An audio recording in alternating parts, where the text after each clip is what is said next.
Welcome to our Rolemaster Actual play session. Twilight of the Old Order is a campaign set in the world of Duranarki, the continent of men. In this gritty, cutthroat world, politics, religion, and commerce are all intertwined and reign supreme. Characters need to be both smart and ruthless to survive. We hope you enjoy our story, and, as always, may the dice roll in your favor.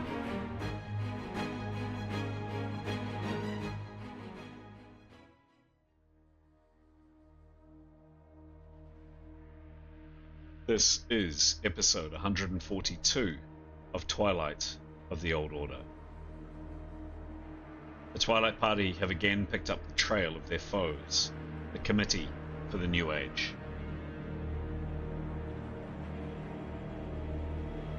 We pick up the story with Taenya captured by foes, unconscious, severely wounded, and bleeding out, while her companions look on, deciding what to do.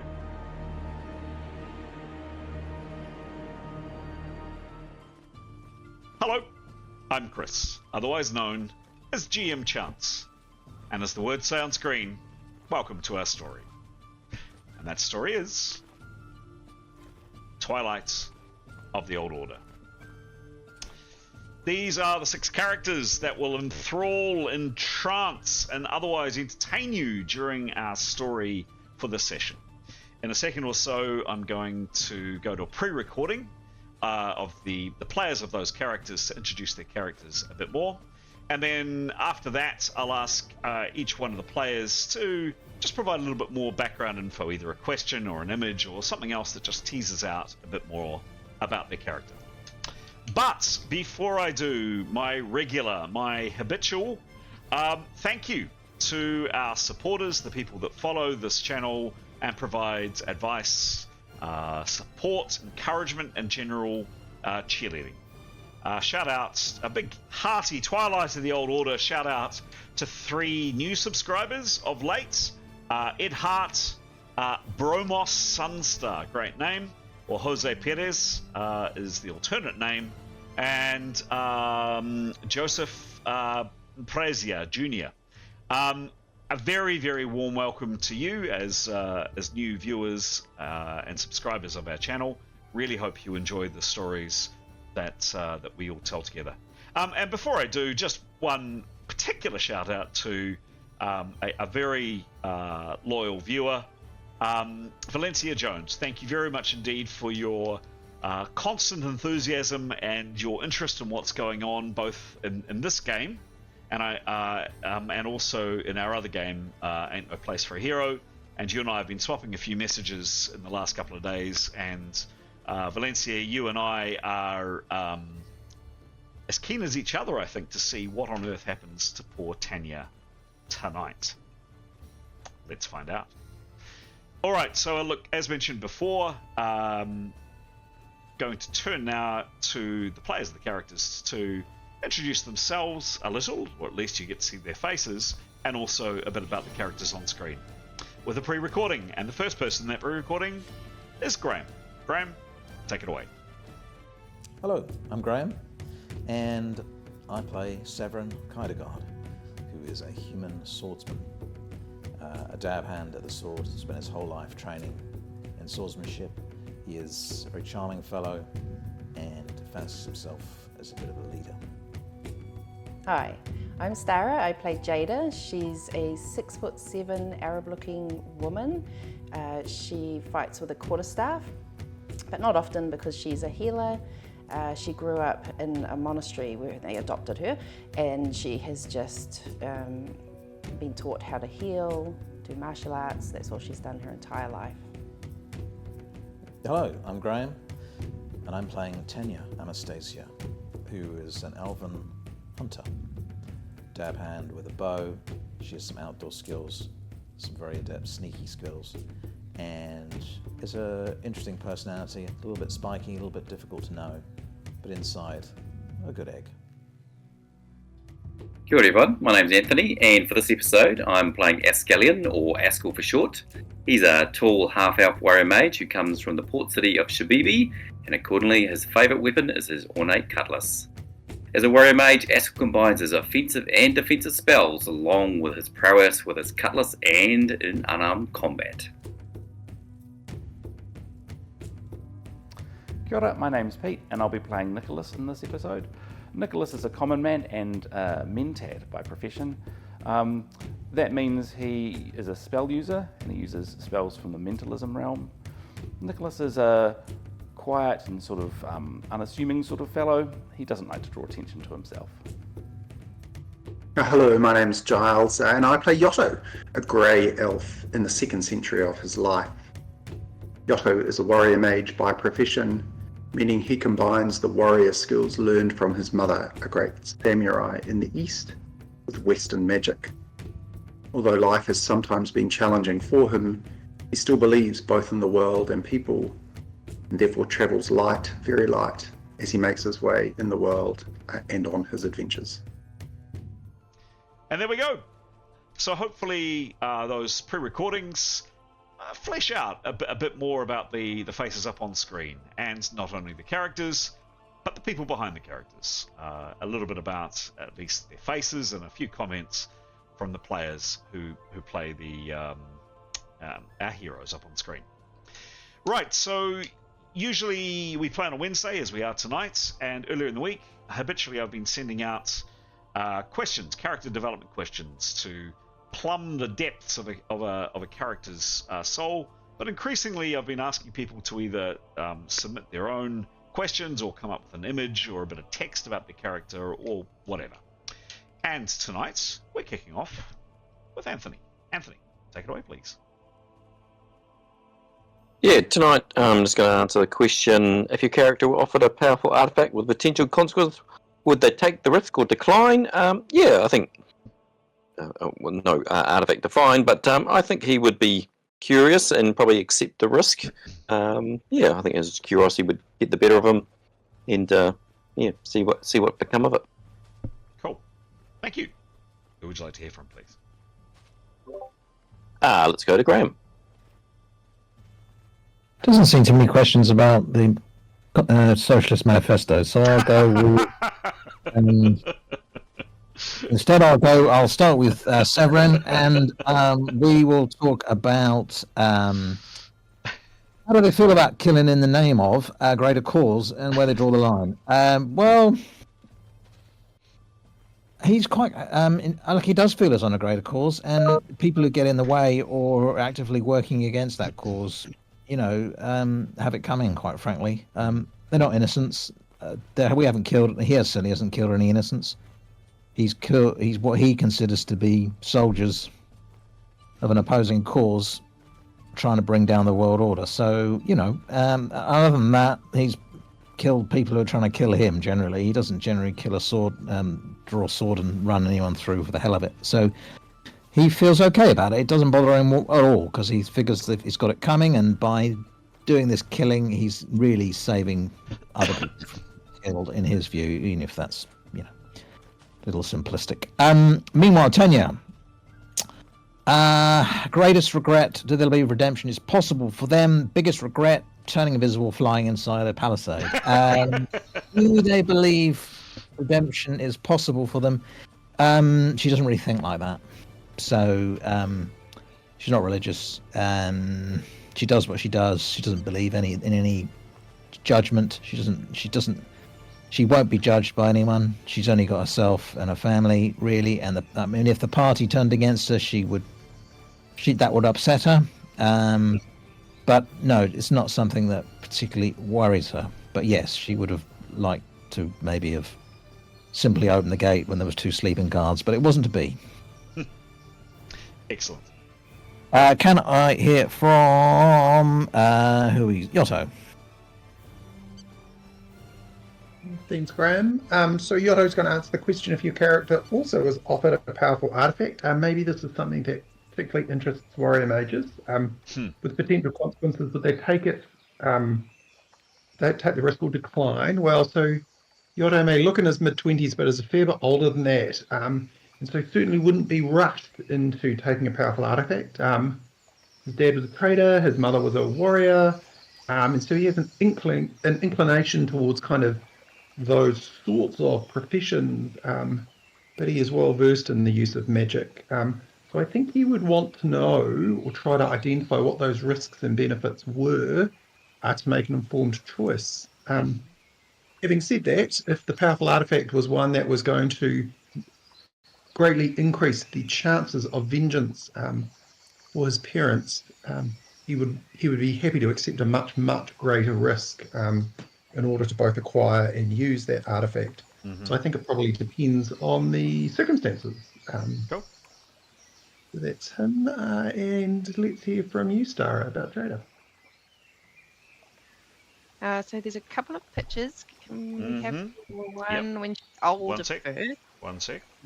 Coming. Yep. Just about 1 second. And you're away.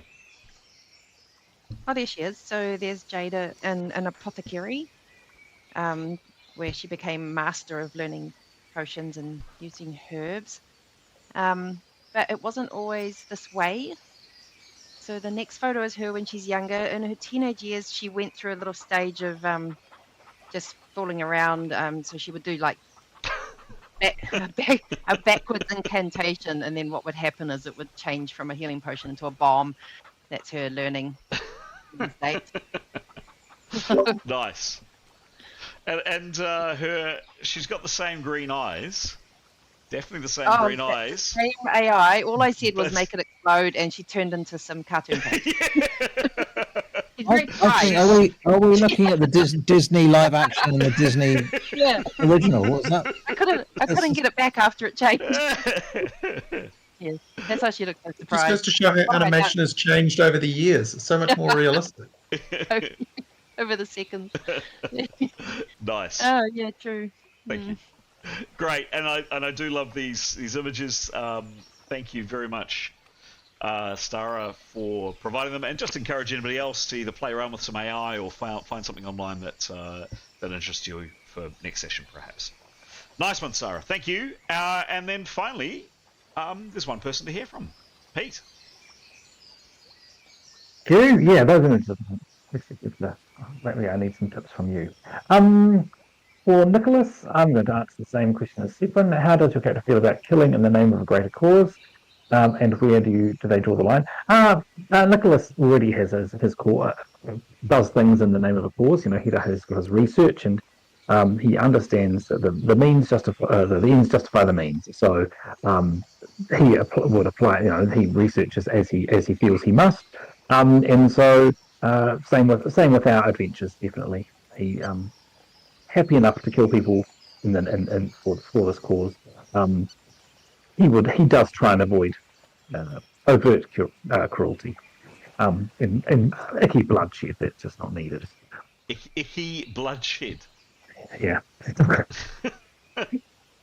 All that sword kind of stuff, huh? Yeah, it's for other people. That's for other people. Yeah, okay, cool. Excellent. Thank you very much. Well introduced all. That's the team. There they go, in all their glory. Pete, would you mind, as you usually do, please, providing us a quick recap of what happened last time? And there's a map up on screen in a second, if that's helpful. Thank you. So believe last time we started outside this farm / tiny village, and we had just had Taenya, who was flying in the invisible. She'd just gone and done a sort of the circuit and sort of got the lay of the land and would figure out where people were. She then, I think we'd waited a bit longer. I can't remember exactly when the people came out of the house for their procession, but Taenya had flown back inside and had found some place for herself to be hidden. Nicholas and Yotto were then made invisible, and they snuck down around and up the path to where the pointer is, right behind that rock. And the plan was we were going to put the 2 sentries. At that time, there was just 2 sentries on those sort of ladder things outside the gate. There was no one else. Oh, sorry, beside the gate. No one else was around. So we were going to sleep those two, and then Taenya was going to open the gate. It didn't quite work out that way. When Yotto and Nicholas popped up, I think we put one person to sleep, and the other one didn't. Saw us and raised. Well, actually, even before that, they'd raised an alarm, thinking because we didn't sneak so well or something. So they knew we were there, and only one person we put to sleep, and so the rest of the people sort of seemed to have crowded, came forward. We guessed. We then decided Nicholas was going to try and make. Nicholas then cast a second spell and made one of them possessed by a demon. We weren't quite sure what happened to that guy because, of course, we decided to retreat back up the path then. So Yotto and Nicholas did that and eventually made our way back round to the rest of the group to sort of decide what to do next. After a short while, after a while, I'm not sure exactly the time, we heard yelling from the people inside and talking about, well, first we heard yelling about, who are you? Halt there, that sort of thing, and then yelling saying that they had captured our friend and that she was badly injured. So we figured that was Taenya, who somehow must have been detected. We weren't sort of aware of what she'd been seeing behind the wall. Nicholas cast Whispering and sort of made it go out to where we get rid of the view. And for our viewers, Pete, can you describe? Some of them will be familiar with the Whispering from previous episodes, but can you describe what the Whispering is, please? Yeah, so the Whispering is a summon. So he summons this little sort of entity, which is, I take it, got its own sort of way of being in mind. It's a creature-ish, but he can, when it concentrates, see through its eyes and control it. It's just funny, it's a little description here. It's tiny. It's certainly nowhere near as big as this little ball on screen. I think it's only 2 inches, so it's absolutely microscopic. But we've just used a slightly larger version there. Yeah, so 2 to 3 inches. It's this one is a gravity Whispering, so it's very hard to see. And so he uses it like a drone, basically. And everyone's really pleased that we can use that ability. It's very helpful. Yes. Yeah, so through the Whispering, we were able to see poor old Taenya just right on the inside of the gate in a rather large pool of blood and sort of surrounded by people, the enemy on the inside. Unconscious, or she passes out basically as the Whispering arrives, yes.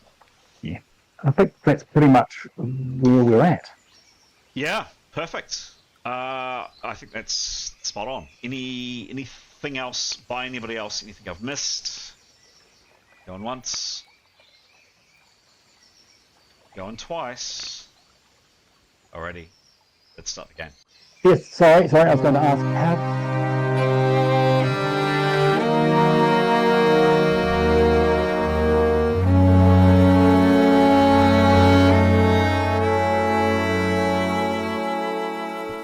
Pete. Sorry, I was just a bit slow on the button there. I was just going to ask, how tall is the wall? Yeah, good question. Yep, how tall is the wall? This person is 5 foot. The one thing, oh, by the way, last time we played, my little measurer wasn't working. You can now see it is now working in all its glory. The one thing, Tabletop Simulator, the mapping software that I use, doesn't do well is do height. It does length very well, but not height. I mean, if she is, help me out here, guys. If she's just under 6 foot, what is that? It's probably sort of 8 to 10 feet, right? So it's not massively tall. No. It's more than that. It's more than that. It's double 10 to 15. It's double her height. It's more like let's go for let's say 12 foot all the way around. Cool, thank you. Yep. Done. Cool. All right, we have started the game. We are going to go into rounds, and as we talked about off camera, these rounds are important. This is the first round, and we're off. Any changes to? Let's see. human counter. Got a little bit excited there and got ahead of myself. Any changes to initiative that I need to be aware of? No one doing anything, no one faster than they normally would be. Okay, cool. Yes. I believe. Is anybody casting a spell? Okay. I'm only preparing, not casting. I would have. If that's what you mean. Yep. I don't think so, Graham. And it's really. All right. Yep. Cool. All right, we are off. First person to act. Okay. Is that person? I'm definitely kind of gaming this with you describing things, Nicholas, through your little hall of joy. Nicholas will have at least a good chunk of his round taken up recounting what he sees. Do you think? I think that's reasonably fair, correct? Absolutely. Yep. Yep. Okay. If there's action there that he would be described, he needs to describe. Yeah, absolutely. Okay. So this woman, you see her take a step back or so initially, kind of scanning the hill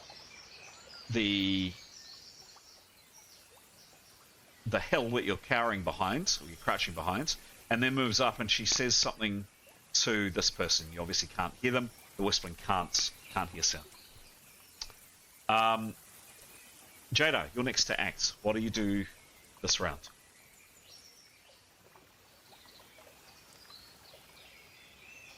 I am preparing to cast a spell, and just so we all know, I have my pack back on.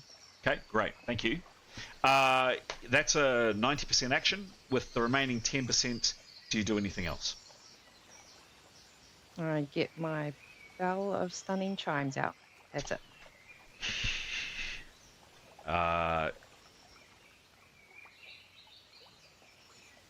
It's a small object. I'll technically drawing weapons 20. I'll give you that for 10.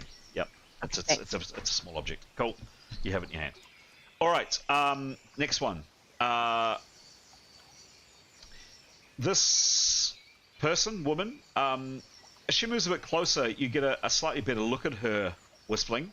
A woman, quite tall, and she has a massive, she had, I should say, a massive two-handed sword on her shoulder. She has shrugged that absolute colossal weapon off her shoulder and ditched her cape.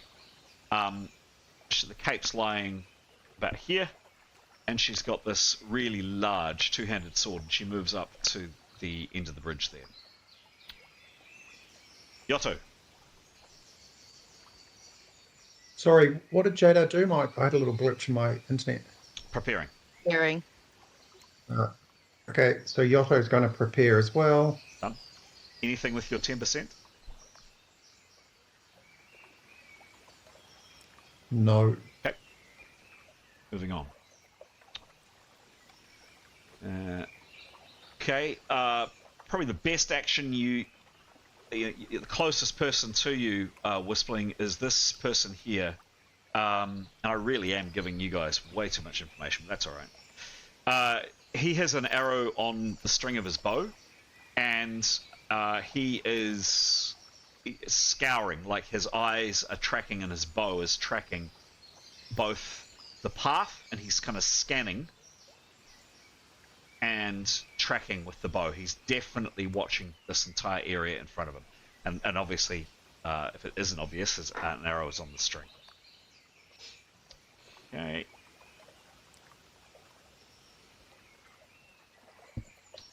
Haskell. Where's Yotto in relation to Haskell? Next one. Oh, right, so cool. He'll just pat him on the shoulder, give him a thumbs up, and start preparing spell. Cool. Done. Severin. He'll stay low, obviously stay out of sight, but he will make sure his bow is ready and in his hand. Mm-hmm. and ready for action, but otherwise keeping low.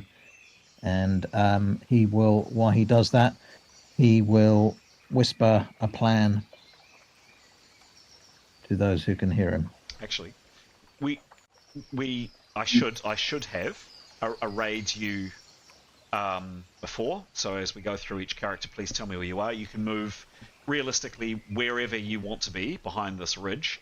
Let's start with yourself, Severin. Where would you aim to be? I guess close, while remaining as close to the ridge, while remaining out of sight, and next close in to everybody, packed in under the ridge. But yeah, as close together so that if he whispered, they could hear him, and he'd like to explain a plan. Okay. I guess kind of why I'm asking this is, yeah, just for later rounds, I guess just my encouragement is being mindful of where you're placing your characters. So well, I think quite keen to get the easiest and shortest route to the palisade. Okay. Well, actually, if you hover above. Yep. Yep. No, sorry, back where you were actually, up a bit. Yeah. So, ideally, I think some of the characters are going to be hit. You see that two trees in the building, top left. So it seems logical that they would sort of want to get to that place, or the part of the palisade that's closest to that, from where they are, and the shortest route possible. Okay. So I guess you're describing a plan. Does anybody not go along with Severin's plan? Does anybody place themselves anywhere different? It's probably my question. Well, I guess first of all, just interested to know from where we are to roughly there, how long would he estimate it would take to get there, or are we better shifting position ahead of going to somewhere where we're still out of sight but closer? So the distance to the gate, where, I mean, it's kind of depending where you're putting yourselves, but from there is about 140, 130 foot. That distance to the palisades, a bit less, about 90. It is reasonably steep, coming down here particularly, as you can see. So if we moved along, mm-hmm. like towards the camera, yep, still out of sight, would that afford a more easier direct route to the wall while remaining also out of sight if we moved along and kept low? Yes, it probably would, wouldn't it? So out of sight of the bowmen on the wall? Yeah, all of them. All of them? Well, yep, you could quite easily get to here with probably no stalking maneuver required. Well, let's, unless anyone feels any different, should we relocate here, people? Good. Yep. Yeah. Perhaps after next round, once the Yotto part of the plan's done. Yeah, I mean, we'll remain out of sight just so we're ready to go. Or do you want to wait?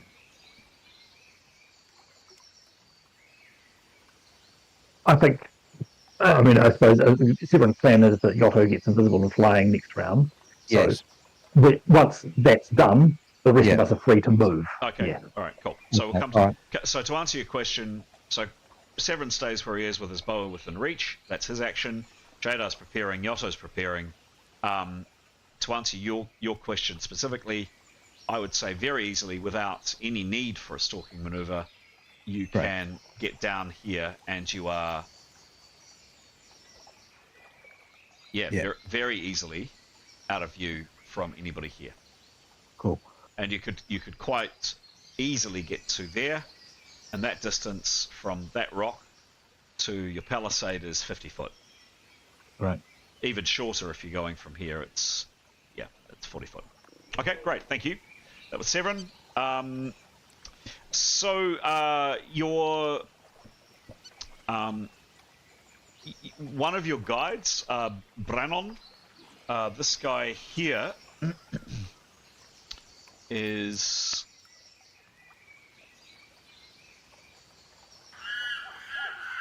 This guy here turns to you. They've got bows out, and he's just looking questioningly at you. He certainly, as indicated last session, if you could judge their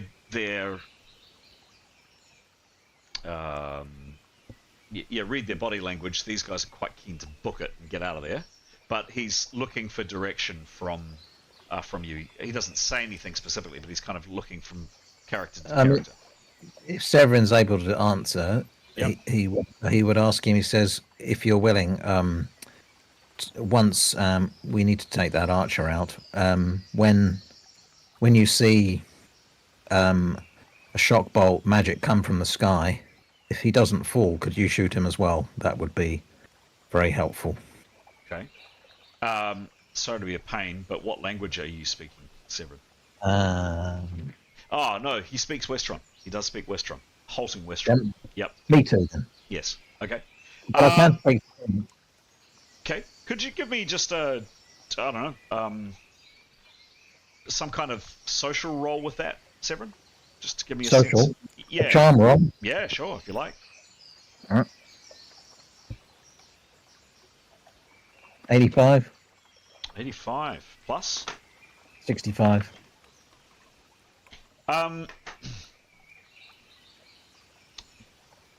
He looks at you, and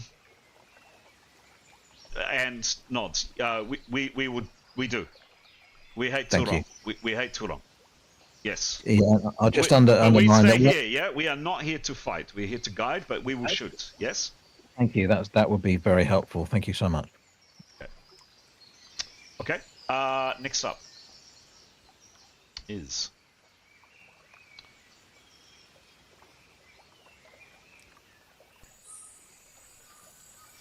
okay. You can see the Whisperling can see, Nicholas, that some of the soldiers standing around Tanya's body. One of them kicks her pretty cruelly, just boots her in the back. But they're talking and they're gesturing. You obviously can't hear what they're saying. The second of your guides, Fergus, has kind of on his leader's Brannon's call, somewhat begrudgingly. Again, if you're reading body language, puts his pack down, takes out an arrow from his quiver, and puts it on the arrow on the string. Doesn't look thrilled about it, but he's done it.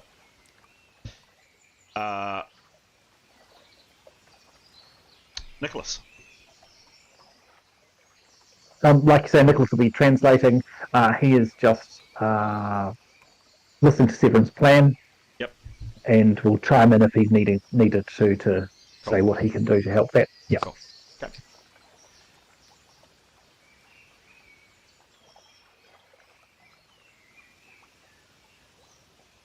Okay.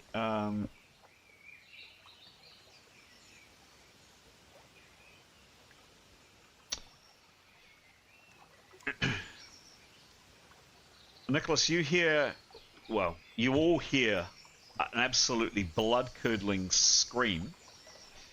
And Nicholas, you see this man here, who had dropped his bow some time back and had a blade in his hand, just leap towards this man. And he's kind of laughing and screaming at the same time. This man is some kind of blueskin as well, and he just charges him with a weapon out.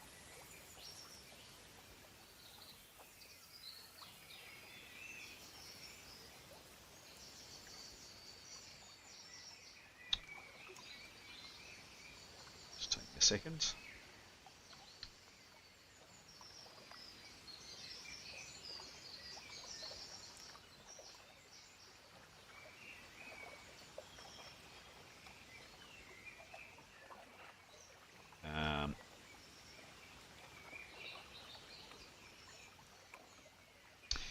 Yeah, the blueskin, you see him kind of brushes him aside. The attack is not very effective, but what it has done absolutely is it's caused this woman here to yell or say something and start moving in this direction, and this guy here also start coming over. They've just seen this person attack this guy.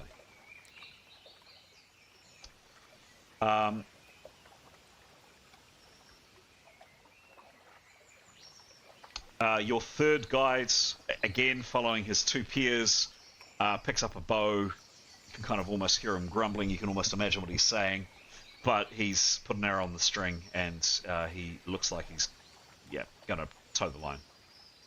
And that is the end of the round. Initiative. Rolling initiative.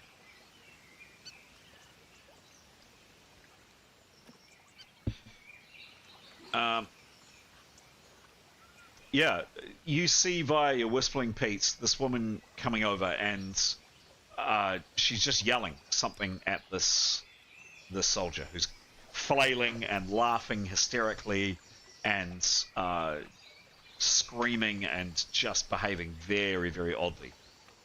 She's putting a weapon up. She's got a blade out, some kind of sword, and is yelling at him. You can't, certainly speaking harshly to him, but hasn't attacked him. Yotto, what do you do?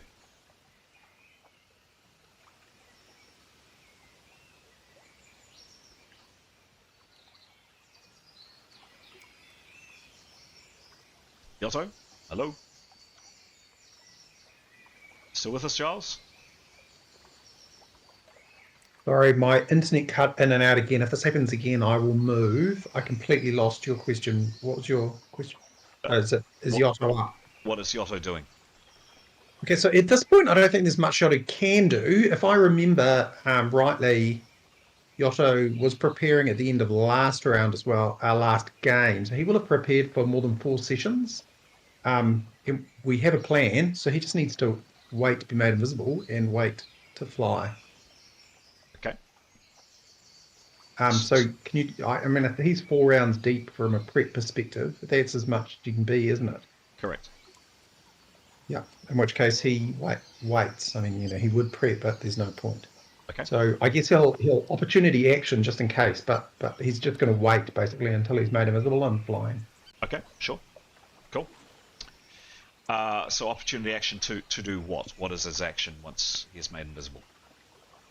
So once he's invisible, he is going to take off into the air to put himself in a position where he can easily shock bolt the person, the archer so on he's the going wall. to cast a spell this round. Is that right? That's his action. Okay, the opportunity action will be well, it will be to move flying, actually, I think, because he's going to need to put himself in a position where he can do that. But he needs to cast the spell to fly, correct? Or have someone cast a spell on him, correct. Okay. So that will be his opportunity action. Once he's invisible and flying, if that happens this round, he will fly into a position where he can cast a spell on the archer and will cast that spell if he has enough of the round left to do so. So remember, for preparation, when you have prepared, and to hold that preparation, you can move a maximum of 10%. Yep, well, that's all there is. Can't do much about that. Yep. Cool. Okay. Alrighty. Next up. Before we move on, Chris, can you tell us what the distance between where the party is now is and where the archer on the wall is? How far is that? Sure thing. Approximately 120 foot. Okay. 120, give or take. Yep. So he needs to move 20 feet, but he's got a big distance mover, hasn't he? So even at 10%, he'll be able to get reasonably close. You tell me. You tell me. Okay, so he's waiting, preparing to move once opportunity cast. All right, done. Next up is Jada. I think I will try and cast invisible on Yotto. Go for it. So preparing 1 round, so this is a negative 15 to the roll. Yep. You weren't preparing last session. That's a question, not a statement. Were you preparing last session? yeah. Oh, last session. Yes. Last round, yes. Last round, yep.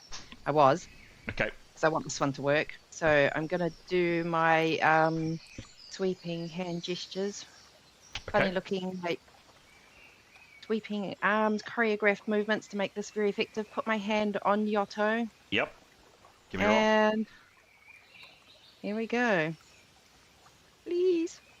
Ooh, 35. 35. Okay. Lucky I prepared, eh? Lucky you prepared. Lucky you prepared. Hang on. Where? I need to do that. It's one last thing I need to do.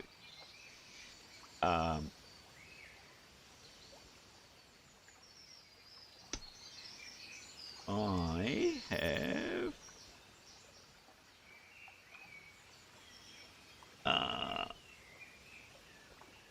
lost my spell. Just coming. Conjuring. There we go. So I'm pretty actually, maybe I was premature on that. 35 plus 30 for touching, minus 30. No, minus 15. The spell does go off. Oh, thank God. Yotto, you're now invisible. Jada, you've got 25% left to act. How's that? Oh, I can't prepare, can I? Nope. Can I'll just walk a bit. I'm going to go along the perimeter Okay. towards that group of people standing by the fence. As far as I can go for that amount of, Okay. which is, yeah. So tell me what's 25% of your movement. That is movement.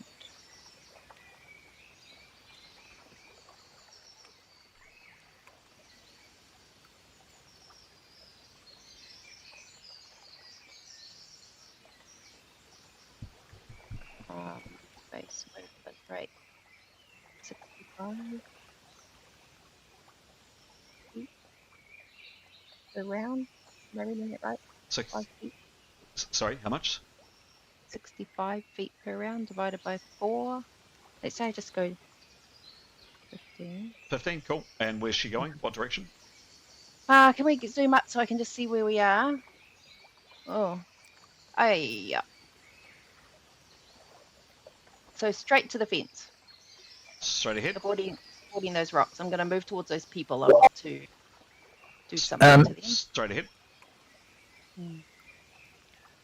Oh, I'm going left, guys, not right. Staying out of sight, I think. Yeah. Now. Oh, I'm in too much of a hurry. I will stay put. Okay, staying put, straight ahead. What's the call?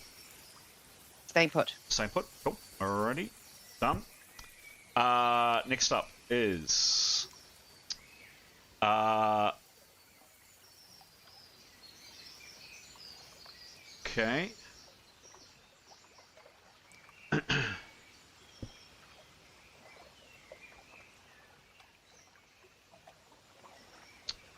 Yeah, this guy is also moving up and keeping his weapons up and his shield up, trying to de-escalate the situation, basically.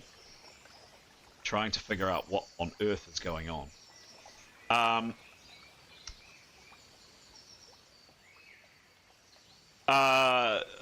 Brannon has an arrow on the string, and he's just looking for guidance for you, just kind of, and keeping the other two guides ready. And the person that was attacked hasn't swung at the man who attacked him. He's just kind of backing off, looking like he's just going to parry, or trying to parry.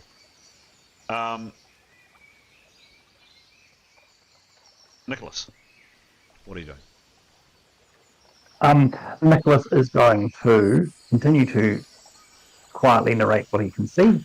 Okay. And then with the rest of his action, once everyone else starts moving as discussed previously, sort of that route undercover that we talked about, he'll follow along. Okay. All right. Very good. Cool. Thank you. GM just wants to add one quick URL. Combat. There we go. That is great. Cool. Excellent. Very good. Next person. Moving down my list is Askell. Askell, what do you do? First question for you, GM, would be, how long has your fantasy round thing done live movement with the wind blowing through the trees and stuff? I have never noticed it. Oh, from day one? Is it? I have never known. I'm just watching, wow, there's a whole lot of wind blowing action going on. Very impressed. So, thank you. So if you think back to your time in the in-between, when you were in that horrible dungeon, there are all those horrible spores. The tentacles were moving, and the spores were moving, and all the rest of it. So no, it's been live action all the way through. No, hadn't really noticed it. I just thought everything was static.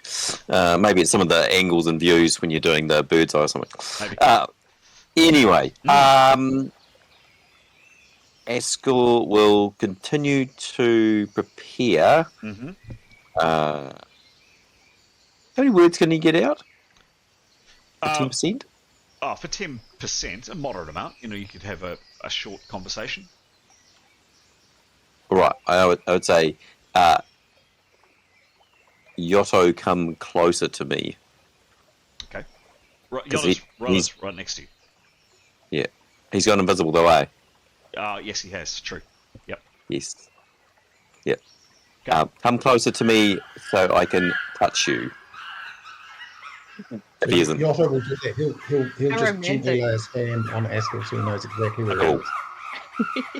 Because Askell was thinking, it's going to be pretty hard to cast a spell on you if he can't see you. Correct. Correct. That is a good point. Correct. Okay, cool. Jadar was already in motion, and I went, Oh, no. Such a too hurry. slow. Yep. But you're preparing for the remainder of this round, correct? Yep. Okay, done. Fantastic. Moving on. Okay. No. It's just, yeah.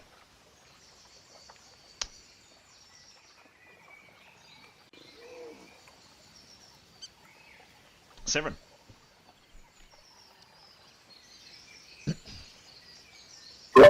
From Nicholas's description, how many are left by Tanya's body? A few. All right, cool. Okay. 2. 3. Okay. 3, and the 2 in the bowman. Okay. All right, cool. Well, he's ready to move. I think.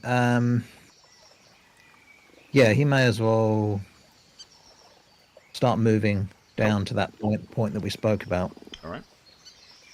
So, how about that? I grabbed him first off. Okay. What is that distance approximately from there to there? Take him 2 rounds walking. Okay. Obviously faster if he jogs or something, but No, it's fine. Walking's fine. Yep. Cool. And then taking care to stay outside. Yep. He gets to about there. Done. Next up. No.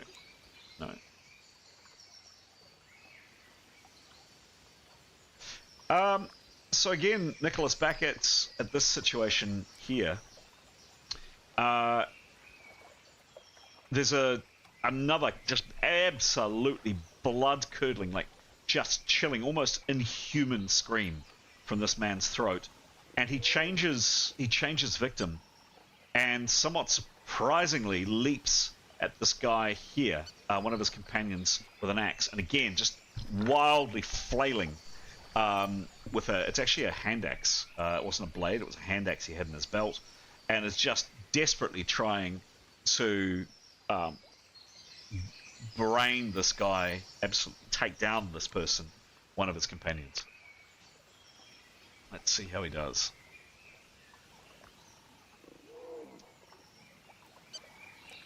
Not well. His companion here was readied for the attack, had his shield up, and just turns the hand axe away. But an absolutely frenzied attack by this person here on his companion. Next up,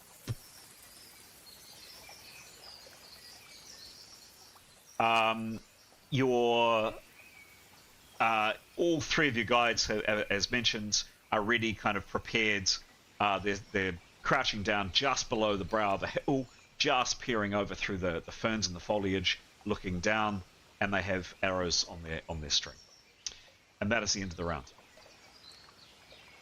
Going into initiative. Yotto, you were waiting, so nothing's happened on your. You're waiting to both fly and invisible. You're invisible, but you're not flown. So you don't do anything this round. You didn't do anything that round. Well, not on the last round, but I'll again opportunity action as soon as he's flying. He can fly 70 feet around. Got it. Just come to you in attack. Thanks. She do.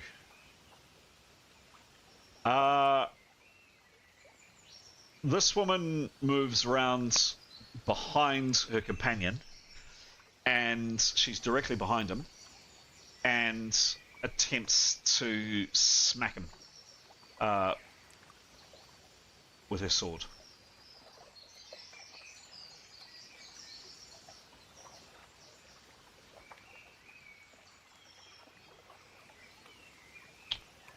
A parry.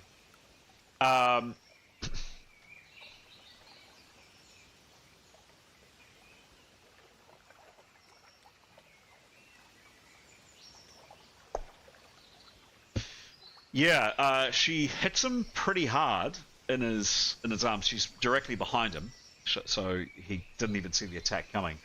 And the hand axe in his hand goes flying. It's on the ground, and there's just this almost absolutely inhuman noise of pain from this guy. Just absolutely hideous noise.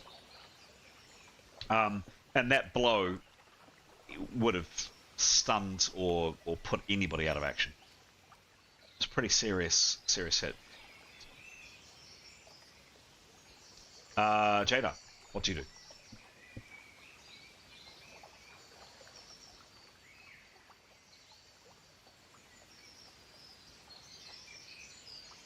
Preparing, please. Preparing again. Okay, staying where you are. Cool. Haskell.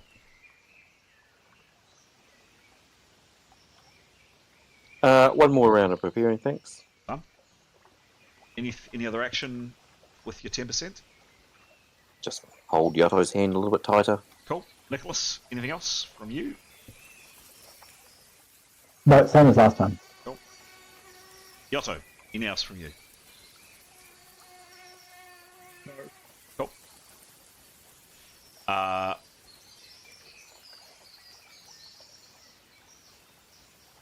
This woman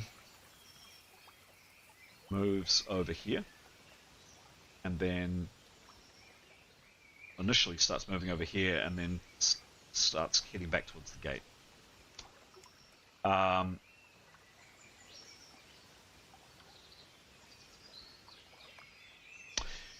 The person that took the hit in their arm, and Nicholas, you're pretty sickened to see this.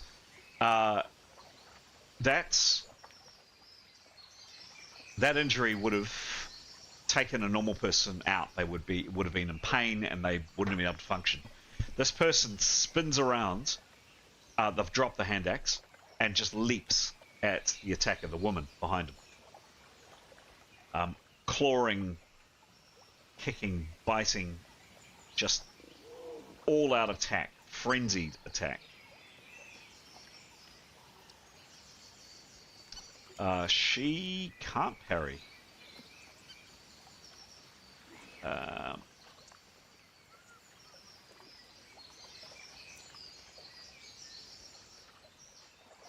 But yeah, the frenzy. But she does just step aside, and this flailing person just kind of flies off in this direction, hissing and spitting, and pretty horrendous sight to witness. Next up, Severin. Continue your walk. Yep, finish my walk. Cool. If there's anything left, no, you won't have enough left. It's all right. No, it's down here. Cool. Back.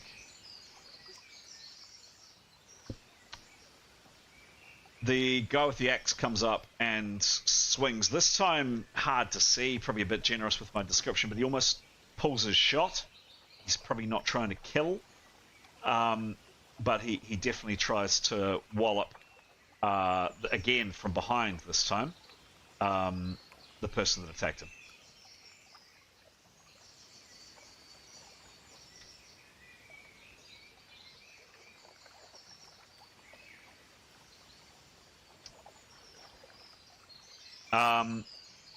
And there's a pretty brutal crunch to the back of this person's head, and he collapses down. He's on the ground.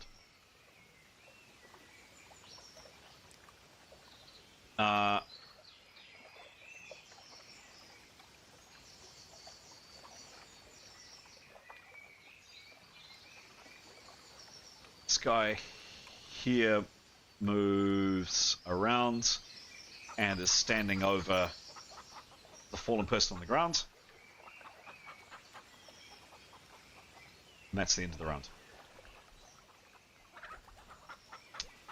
Okay. Initiative. Rolling for initiative.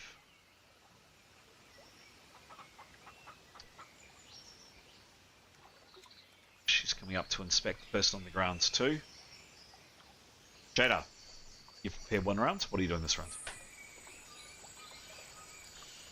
Still preparing. Still preparing. Cool. Okay.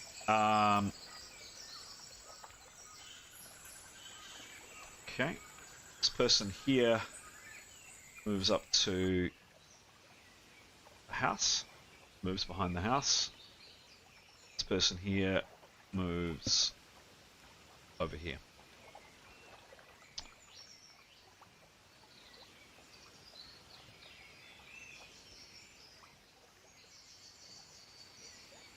Yotto. Again, opportunity action, Chris, but sorry, can you just show me? I'm presuming that Nicholas is telling us what the whistling can see. Correct. Where are the two people in black? I'm just getting a little confused. One is here. One is here. Yep. Yeah, thank you very much. Okay. Yotto, where exactly have you placed yourself, by the way? Because I was... Look, I haven't moved. I was standing next to Okay. There. Jada. Yeah. Okay, cool. And Eskel. Cool. Yep, and Eskel. Got it. Okay. Eskel, your turn. Eskel's going to cast Fly 1 on Yotto. Cool. Give me a roll, please.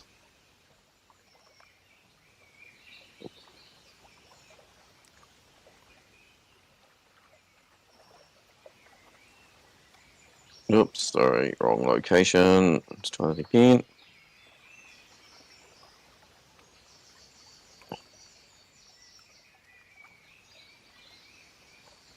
Oops, sorry. It's been a while. Fat fingers. All good. 50, even 50. Even 50. Success. Spell goes off. Yotto, you had an opportunity action. What do you do? So, with this spell, I can fly 75 feet per round. I think that's right, isn't it? For those of you who know high riding. No. So how can I not? So 10% of your movement. You're going to get in there, Chris. So does that mean he can fly 7.5 feet? Correct. Which is what he'll do then. And so he's going to fly at 7.5 feet, fully prepped, until he gets within 100 foot of the archer on the wall. Okay. However many rounds that takes. And I'll just trust you to tell me, Chris.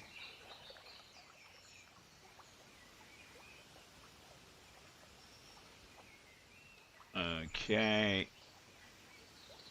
So from Yotto to there, that is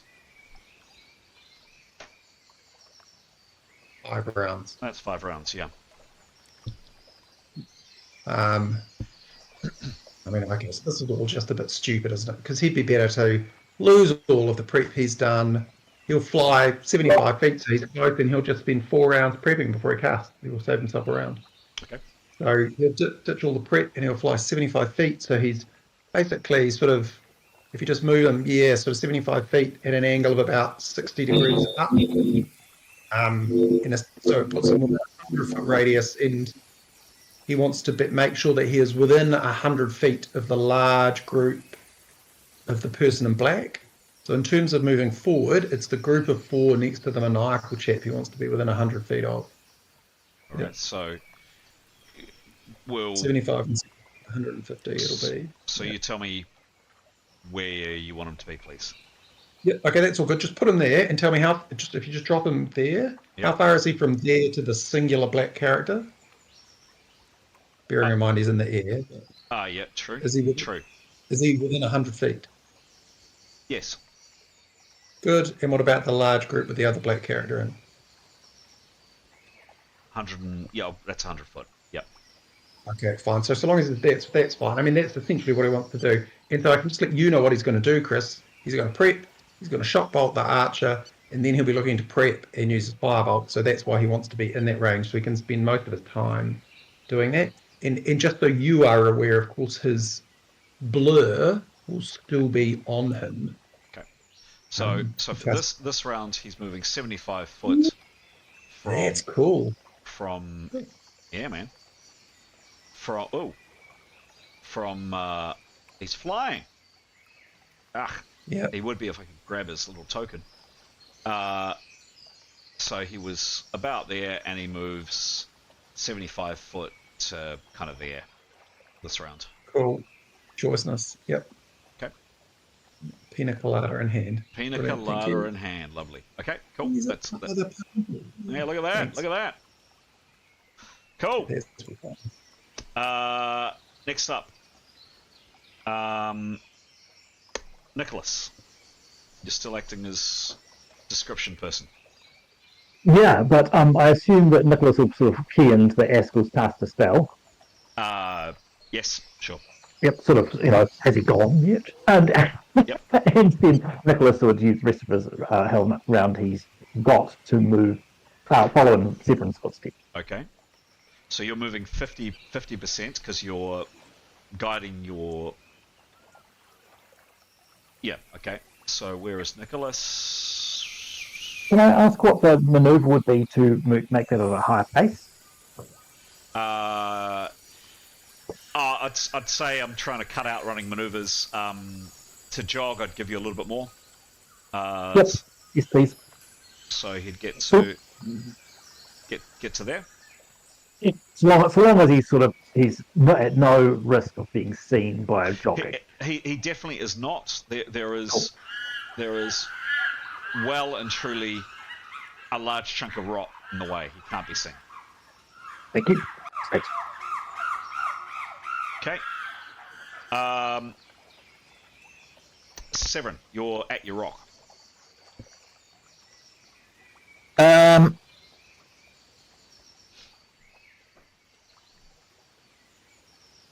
Sorry, he may as well start preparing, waiting for the others. Preparing a spell? Off his sword, yeah. Oh, okay, cool. Done. And that is the end of the round. Initiative.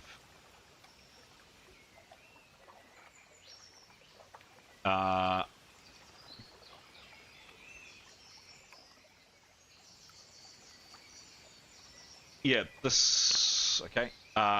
You're actually... Anybody up here, so that's Jada and Askel, you are now oblivious to what's going on, as is Severin. Nicholas, you are aware, but you're jogging as you're concentrating. So you can see what's going on behind the wall, as can Askell, but no one else. Jada, what are you doing, please? I'll prepare one more time. Okay.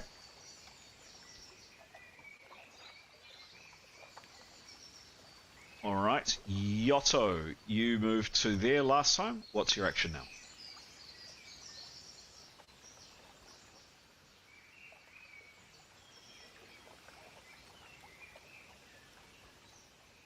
All right, Chris. So he's going to prepare for his 90%, Mm-hmm. and with his 10%, he'll do a glancing perception at the figure in black who's on their own.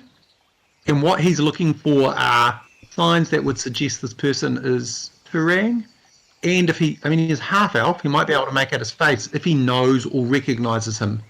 I don't know if it's quite the right place to say, but he's looking for particular Turang characters who murdered his father in cold blood, in his view. Give me a roll. And so he's particularly keen to know if he's one of them. Got it. Give me a roll.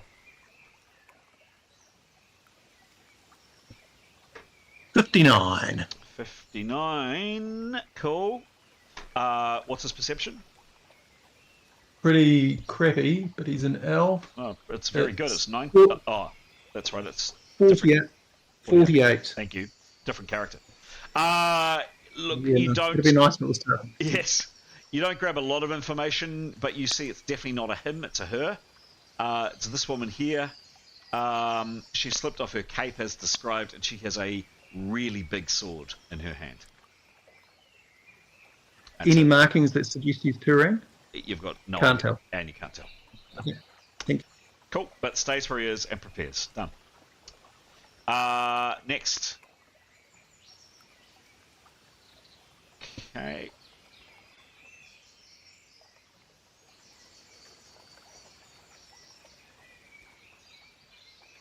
Okay. Severin, you prepared last rounds? Continue to prepare. How many rounds since the start of the game? You'll be going for 50 seconds. Right. 5 rounds. Askell. So Askell is going to move to follow down to Severin, Mhm. keeping low. Yep. Cool. Yep. Done. And as One round. stealthily as he can. Yep. Excellent.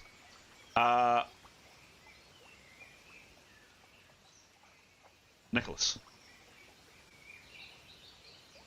Move your way down. Yeah, can I just check distances? Wanting to just guess where we're going. Oh, I see. What's the distance between him and the wall, please? Right now, Yeah. distance is 85 Easy. foot. Cool. He's just wanted to check because the spell he's intended to use is just checking the range to get over the wall is 100 foot. So, no. Yeah, 100 foot. Oh, yeah, he will keep making his way down. Okay. Okay, done. Thank you. All right. What are you doing with your whistling? So it has to be within 100 foot of him. Yep. So it would have moved back up. It's keeping it on as much of a view of it as it can of people down the gate end, and he would have just brought it back up as far as he needed to keep it within range. Okay, I think that is within. And when it's not in range, it stays inert, correct? It doesn't say. That's your call. Yeah, okay. That's. Okay, that's the end of the round. Initiative. Rolling initiative.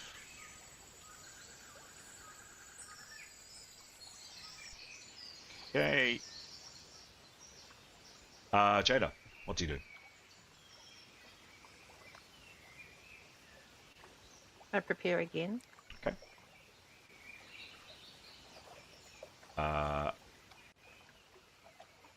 Haskell. He will continue to stealthily move to Severin. Done. There are 3 of you now waiting down by the corner of the rock. I haven't got any percentage left. Action. It was pretty much 2 rounds walking. Okay. For Severin, so I'm going to say the same for you too. Okay. Yotto. Yeah, rinse and repeat, Chris. So 90% prep, so that's 2 rounds of prep, and 10% glancing perception again to see if you can make out anything else more clarity. Give me a roll. Sorry.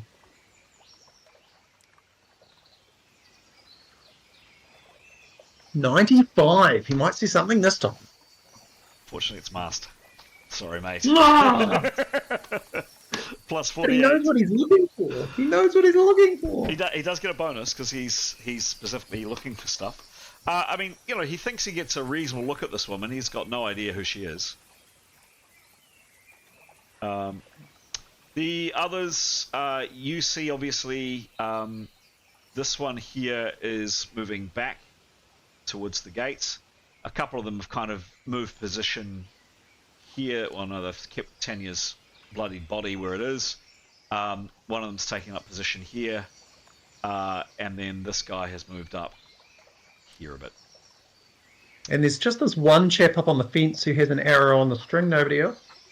Correct. Thank you. So, yep, it's 2 rounds of prep, yep. Correct. Nicholas, jogging. You're making a little bit of noise, but not a lot of noise. Maybe I should have asked you to roll for that. Too late now. You join your companions down by the corner of the rocks. What else are you doing, please? If anything else. We got about 10% perception. 10% action. He's been looking at what the Whispering's been doing. Has he got any action to say what he's seen? No, because he's been jogging as well. So No. he might have seen what's going on, but he can't communicate it. And He'll say to them, ready to leap you. Cool. Lovely. Severin. Anything else?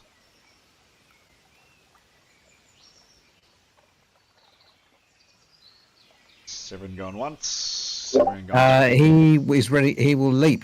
If well. When I wait, Askell, are you ready? Yes. This next to go this round, yep. Yep. Okay, well, we may as well go then. Oh, this is the end of the round, right? Oh no, hang on, we got to wait for the attack. No, don't worry. All right, well, we're ready to go. We'll just wait on Otto, right? Okay. Okay. He'll keep preparing. Okay.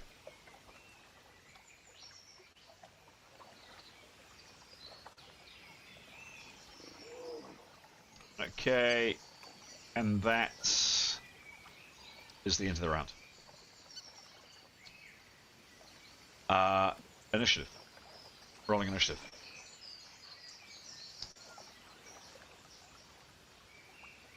Jada. I'm just going to sit tight. Okay.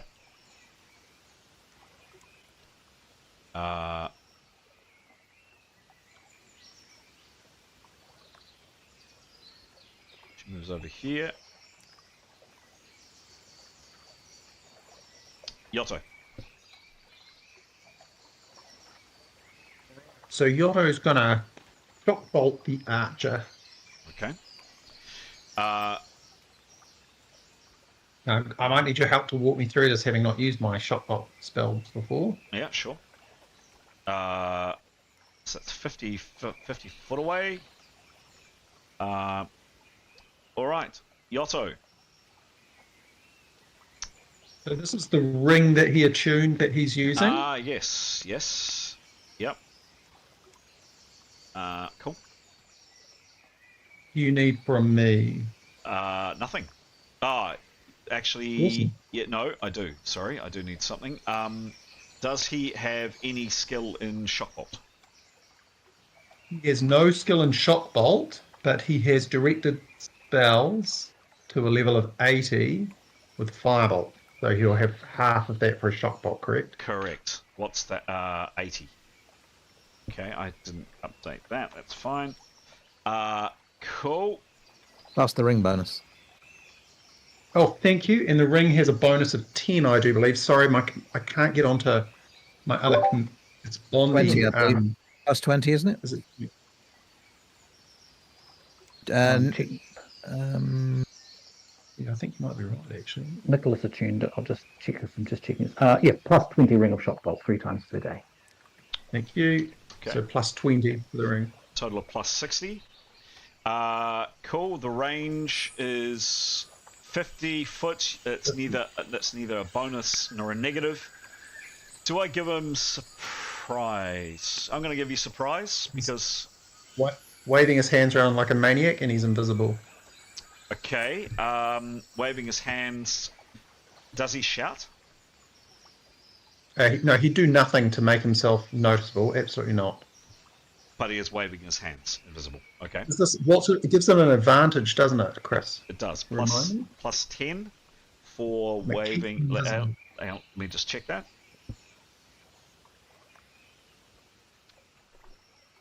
Always forget which is which. Gestures. Plus 10 for directed spells, and plus. And if you're shouting, which you're not, plus 5, so it gives you plus 10. So he's waving his arms, but he's not shouting. Got it? Correct. Cool. I think this is about as surprising as it can be, right? Presumably he's going to get shock bolted out of an empty piece of space. True. We better know. True. It's more just that there has been bloodshed already, and this guy is perhaps wary. Here we go. We are set up. We're ready to go. We are waiting for your roll, please. And you're prepared for 3 rounds? I've prepared for 2 rounds, correct? 2 rounds, so plus 0. Okay. Exclamation D100. You betcha. 35. 35.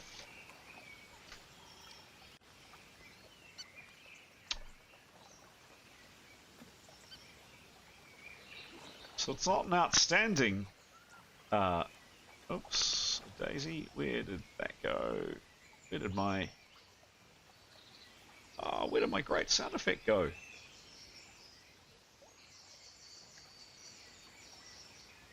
Oh no! I had it already, and my Kinku is playing up. Okay, never mind. We're gonna have to deal with this. Boomfa! 7 in an A electricity. Not an amazing shot, but still not awful. Give me a roll, please.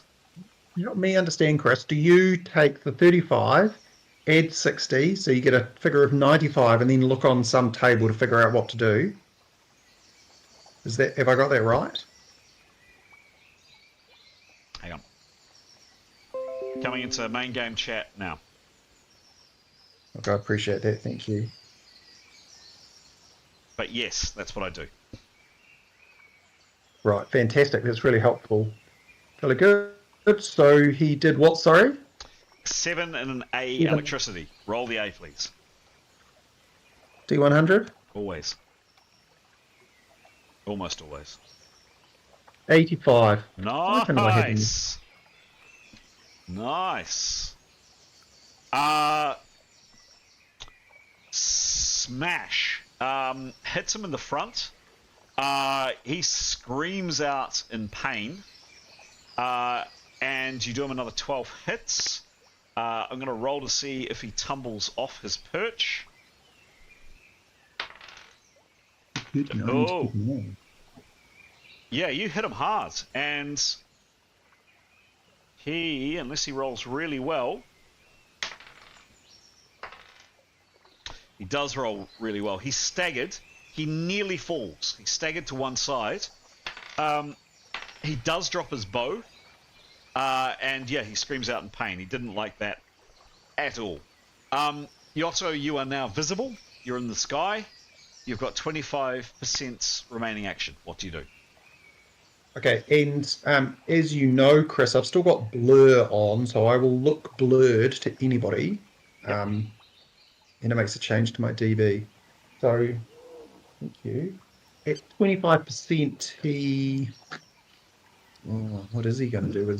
Okay, so he's going to fly essentially kind of up and along. So he's He's just going to fly so he can get close to the character in black who's further away from the group that's going to vault the wall. So he's going to move as close as he can towards the furthest black character. Okay. That person has moved up to here. Okay. So you tell me where you want me to move him. He's only got what's 25% of 75 approximately. 20 foot thereabouts. Call it 20 foot. Yeah. Okay. He'll move so he's like 20 feet closer to him. Okay. Her. Without going much lower. Yeah. About there. Okay. This is TARDIS-like. I really like it. Done. Okay. Next up is. Oops. Next up is. That was Yotto. It was the guy you shot. Yeah, he's teetering. He's dropped his bow, as I said, and yeah, he's not in great shape. He nearly fell, but didn't. He's just kind of standing there, looking pretty dazed.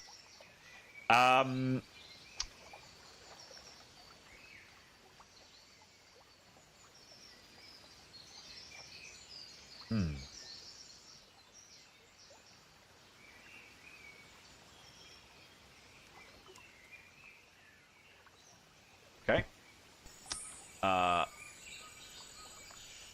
Next,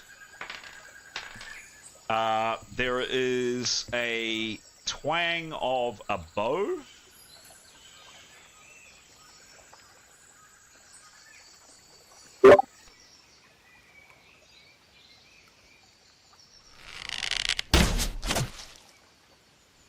And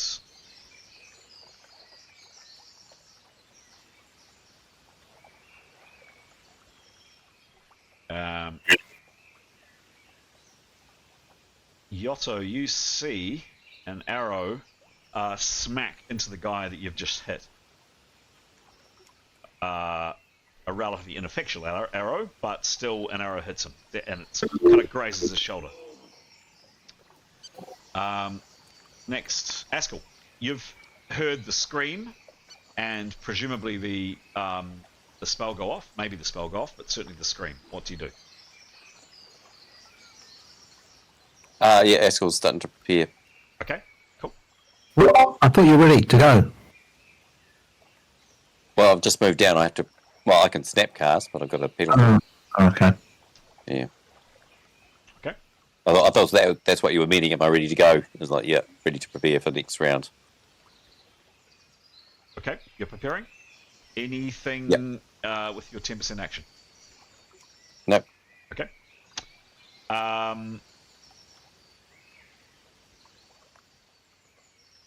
Nicholas, you've certainly heard the scream. What do you do?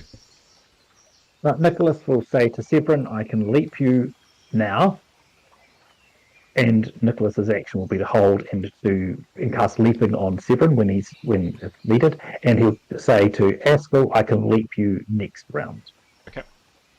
Cool. And he'll sort of say that questioning to Severin and Askell to once they'll confirm that that's what they want to have happen.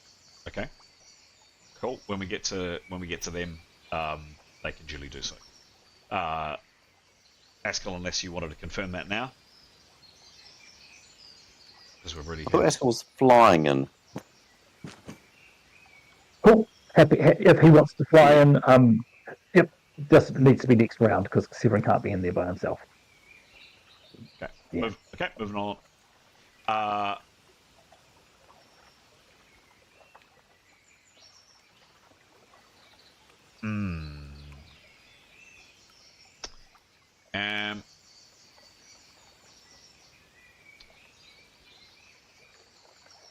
this person here starts running over here. 7. What do you do? I have to go in with Askell. So he'll just say, I'll go if Askell's going. Otherwise, we'll have to wait, and he'll keep preparing if he's not going anywhere. Okay. Fine with Nicholas. Keeps preparing. Okay.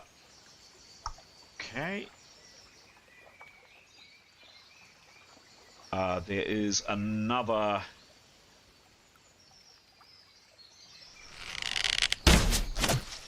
from up the hill.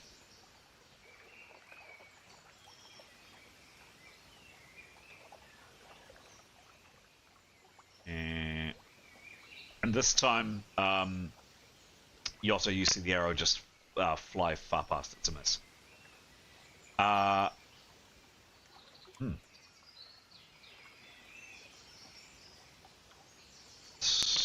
Interesting.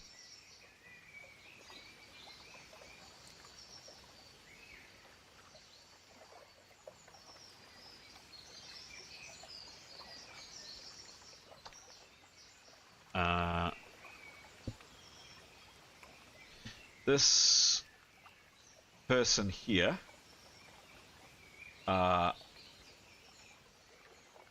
takes 1, 2, bit of a step back and has a look at what's going on. I just want to check something.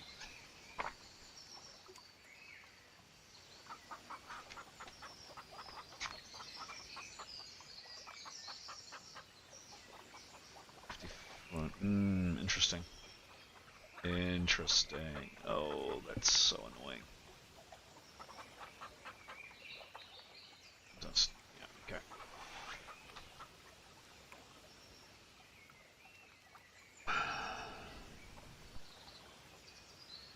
Okay.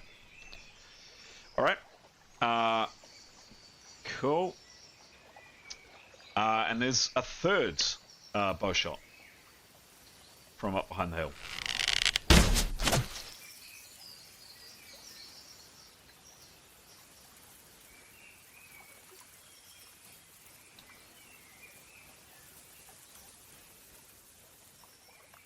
And that is a very good hit. The person, at least initially, the person that you shot, Yotto, ends up with another arrow in him. He's not critically injured, but he, from what you can see, but that definitely hurt him.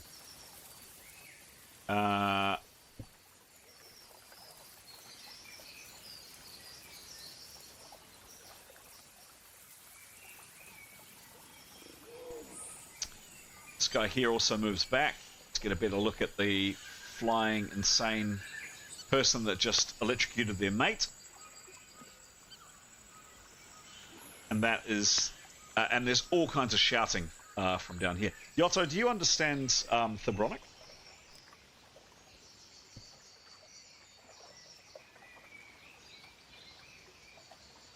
Hello, Yotto? Yeah, sorry, I was just checking badly. Words, phrases, but not very well.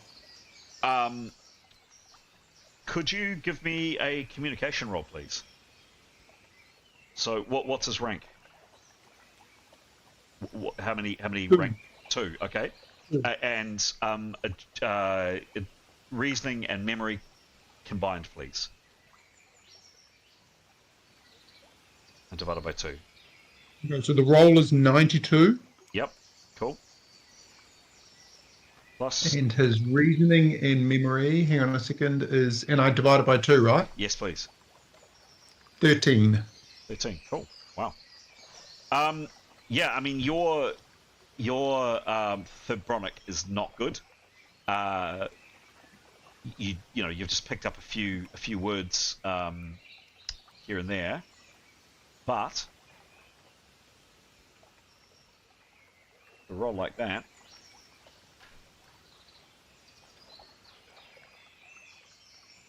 you definitely hear them yelling. Take him down! Take him down! Take him down! Bring the swine down! Spear him! Spear him! Spear him! They're clearly not happy with Yotto. And you've just had basically a flash of genius at that moment to work out with your rudimentary language skills. That's what they're saying. Excellent flashes of genius. Yes, indeed. That is the end of the round. Next round, initiative.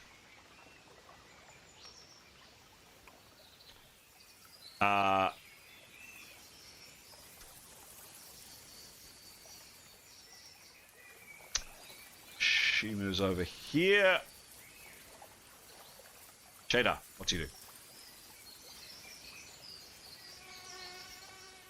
I'm going to cast Invisible on myself.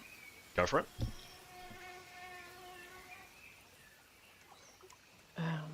Sec.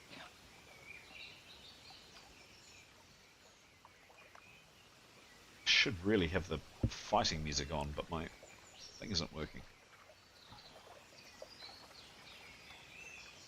Right.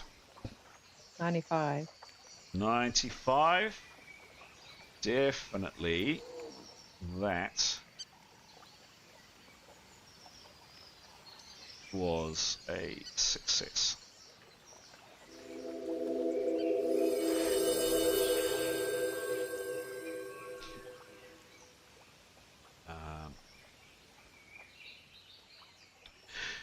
Right. I would like to get my... No, never mind. You've got 25% left to action. Jada, you've cast visibility on yourself. What are you doing? Can't prepare again, can I? Nope. Can you show me where I am from up top? I just want to make sure I'm protected. Yeah, you're here. Oh, I'm still down there. And I'm invisible. Okay. I'll just lay down for a bit. Okay. I'll crouch down. Okay. Crouch, Done. crouch. Done. Sure thing. Haskell, you've prepared one round. Yep, he's going to cast Fly on himself. Okay, go for it. Oops. 81. 81. That spell is definitely successful. And he's got 25% action. What does he do? Look to Severin and Nicholas and they up and away. Gets a nod. You can give him a nod or a whatever if you want, chaps. Yep. Yep, there we go. Put my crash out on. Cool. Yeah, to infinity and beyond, either. Okay, and where do you go? To infinity and beyond. Nice. Where do you go? Gosh, you can't actually see my finger going across the street, so that doesn't help. Oddly enough, no. I mean, my eyesight's better with my new glasses, but I can't quite see well. Yeah, do that. Do exactly what I've just pointed to. Where do you go? Here we going. Flying low and across. Yeah, probably. Yeah. To, I guess, clear the fence. Yep. Yeah, but low, not going straight up in the sky or anything. He'd just go as high as he needs to, just to get across the palisade. Okay, cool. So about as far as he can go. About there. Yeah, my count is a little bit off, but and he moves 25%. So hang on, he doesn't actually get that far. We got a little bit excited. He probably gets to kind of about how far can he fly around? Let's check 75. It's 75 Okay. feet around. So yeah, call it. He gets to about there. Cool. Done. Oh, hang on. No, I'm wrong. Incorrect. As Fly 1 on the lofty bridge enclosed essence spell list, except that this spell only allows a movement rate of 30 feet around. Oh. So 30 feet of... Okay, he's creeping towards the fence. Okay, cool. Thank you for that. Next up. What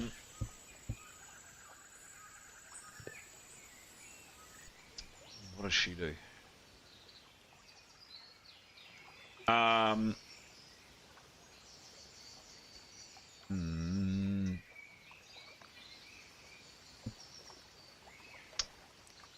who's over here. Keeping her eyes on Askell. This guy here is down on the ground picking up something.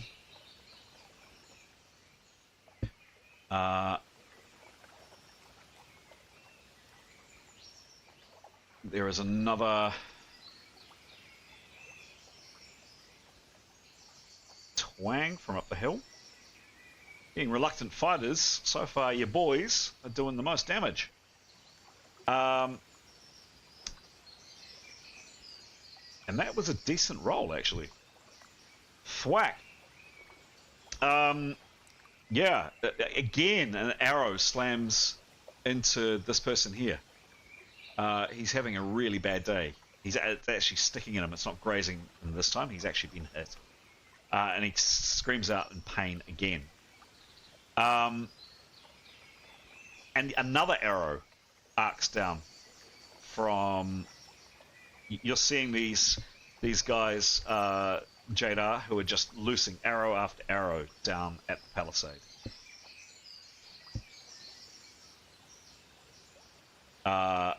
This one... Bad memory. Yeah. This one goes wide. The arrow ends up landing in the water. Complete miss shot. What can he do? He crouches down. He's sick of being peppered with arrows. He crouches down and very shakily, hesitantly moves down the steps. He's now out of view from the archers above him, bleeding quite heavily. Yotto, you see.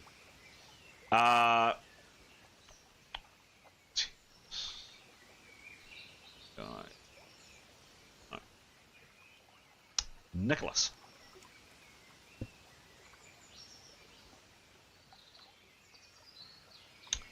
So I slide on the mic. Nicholas is going to again offer that spell to Severin. And if Severin starts moving, he'll cast the spell on him. Okay. Do I just move to the wall? What do I do? So the description of the spell is allows the target to leap 50 foot laterally or 20 foot vertically in the round the spell was cast. So if Nicholas casts it on him, Severin can run to the wall and decides when he uses that leap. That's the way I'd read that. So can I? So if I got to the wall, jumped up, and did a normal jump forwards, I would go a lot higher, but still clear the fence, right? Yeah, Or exactly. can I mix the two and take some? What's the rule there? I mean, can I? If I jumped, I got near to the wall and jumped up diagonally, as you would to clear a wall. What does that mean? Are you asking me? Anyone? I reckon allowance will be made for the spell, and I reckon if you do your normal leap, you're going to jump a bit laterally anyway, aren't you? Enough to clear the wall. Sure. Yeah, that's what I mean. So I'll just run up, and then so I can jump as if I'm just going to jump over the wall. I mean, sorry, if the wall was like a foot off the ground, and allowing for the top, obviously, and then allow for the lateral, and then with the extra height, right? So, description of the spell again, please, Pete. Allows the target to leap 50 foot laterally or 20 foot vertically in the round spell that spell was cast. Okay. So you need to leap 12 foot. Because we decided that the wall is 12 foot high. No, it allows you to leap upwards 20 foot, right? Correct. But you also need to move laterally, correct? Yeah, well, I can do that with my momentum, right? As if I was... Imagine if I was running along and taking a long jump. Yeah. Yeah. I would... I'd be now a lot higher, so I can actually go further. Yep, okay. So... Yeah, I mean, let's see what happens. This will be interesting. I believe the spell includes a safe landing. What does the spell say? Oh, it says allows the target to leap 50 foot laterally or 20 foot in the round the spell with cast, but I know that it takes it includes a safe landing. I mean, otherwise, why would you have the spell? And I know that I've read that maybe in an earlier version of spell lore or something. I think. Yeah. Well, that'd be bonkers if it wasn't, wouldn't it? Yeah. You know?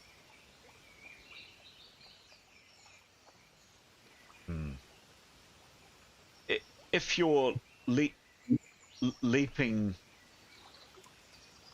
okay, yep. Pete? That's one for you to check. I'm going to say we're going to play that rule tonight. Can you please investigate that, because that to me is not clear. I actually think that it doesn't imply that you necessarily have a safe landing. That's what we're going to play tonight. But Pete, that's on you to use our rule checker, please.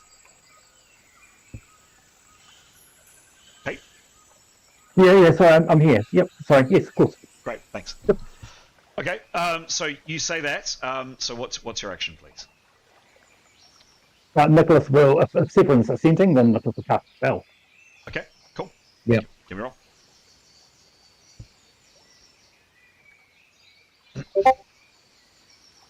$99. 99.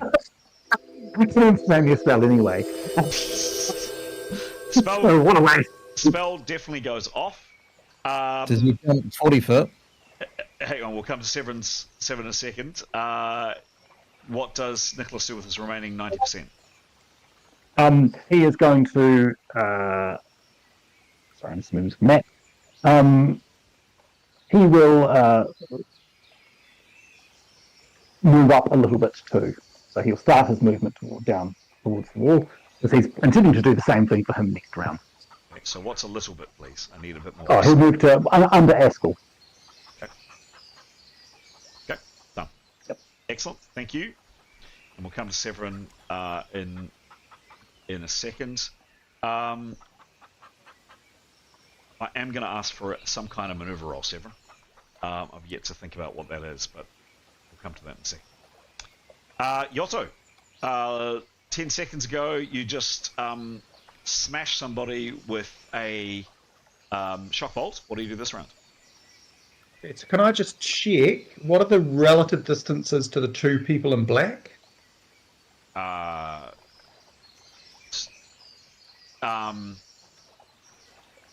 give you this one. For another one, for the other person, I'm going to ask for a perception roll. Sure. Well, it said that uses up some of his round, doesn't it? Correct, because he's having a look around, right? That is true. Yeah, fair enough. About 80 foot away to this person, approximately. Well, this person's closer than the other person, isn't he? Yes, she. Yes. That's all I need to know. So he's prepped for one round, shouting and waving his magically incantatious hands. Hang on, he hasn't prepped for one round. He cast a. Yeah, he has. Did he No, not? he cast and he's prepped. He's prepped last round, Chris. I did too. He did an act last round. Yep, cool. He's prepped one round. Yes. I should have said he prepped 4 rounds. So he's prepped for a round, the waving his hands in incantations ways. Yep. And shouting his incantation loudly. Yep. He will fire his firebolt at the black person who's close to him. Okay. And he's going to use his spell mastery fear on the firebolt. Yeah, nice. Cool. Give me a now. So first roll the spell mastery. So 101 is successful. This is a 20% action for spell mastery. God, so he rolls a 2. Okay. And his spell mastery is 102. Yep. Let me just check that. Just going to grab up what you and I decided for Yotto's. Go. Each time I click the mouse, I'm just waiting for for my machine to die. No. Right. He would need to be able to spell. Right. Yotto would need to make a spell mastery roll but if he fails that roll, the firebolt will proceed as normal. So that's a 2. It's an open-ended roll, so roll again. Roll down, please, Yotto. What do I want? Big or bad? You want very low. I bet you it's not. 54. Okay, negative 54 plus your skill of what for spell mastery? Did you say? Yeah. 102. Makes no difference. 1 and 2. Yep, cool. 50. So what you and I agreed some weeks back, Yotto would still need me to make a fast spell mastery roll, but if he fails the roll, which he's just done, and I do need to absolutely do need to include a GM sound effects right now. Here we go. There we go. He missed the spell mastery, unfortunately. If he... The firebolt will still be fired. Yeah. Yep. Unlike the other spell mastery rolls, the spell will proceed as normal, where there is a risk. So that was a... you're lucky you chose to do that spell mastery and not one of the other ones. So you now cast a normal, unadulterated, pure firebolt on this person. Give me a roll, please. Correct. You need me to roll? Yes, please.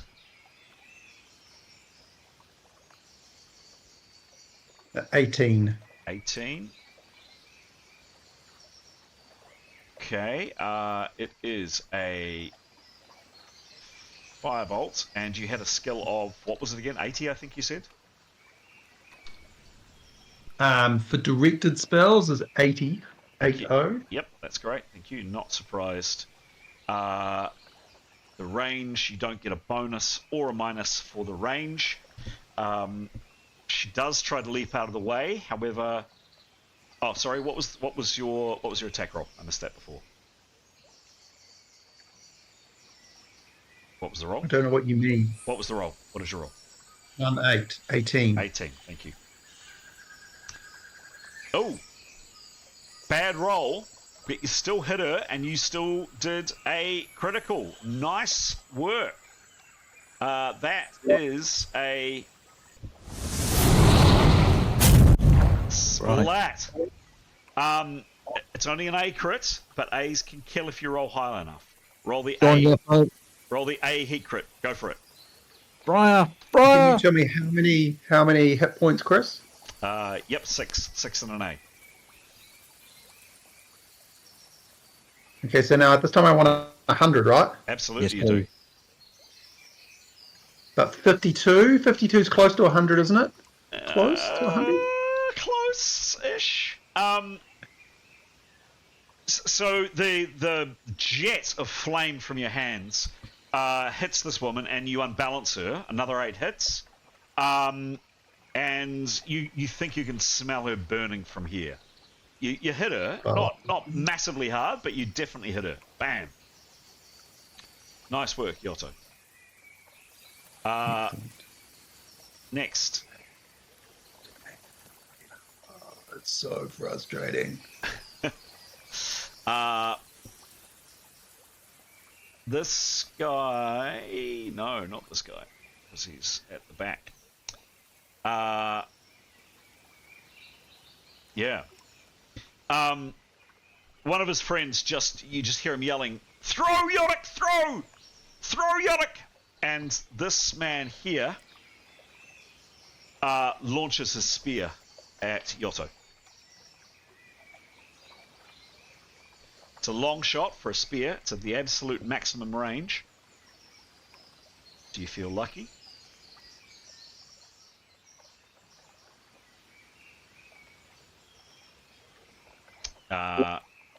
Just height effect. Just height need one effect. second. Question.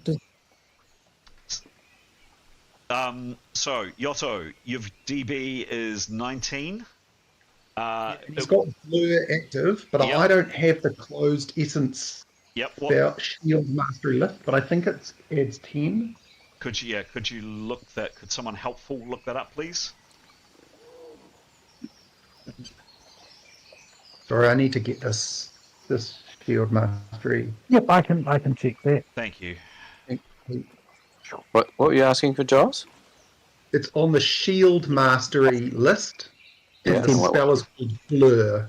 Oh, yeah, 15. yep. So blur causes target to appear blurred to attackers, granting a +10 to the target's Lovely. DB. Thank you very much. One target, and it's 1 minute per level, and Lovely. it's a Yeah, type so it's type 15 D. That seconds. that made all the difference. Yotto, the spear, if it hadn't been for your blur, would have. Oh no, he's throwing the spear. He's throwing the spear, not spearing the spear. Even that's because he's throwing. The spear loops up and goes under your feet. It's a miss and lands with a clatter somewhere behind on the rocks behind you. Complete miss. Random question, Chris, but if you're throwing a spear, is it harder to throw it up in the air than throw it laterally? Wasn't for him. Next. What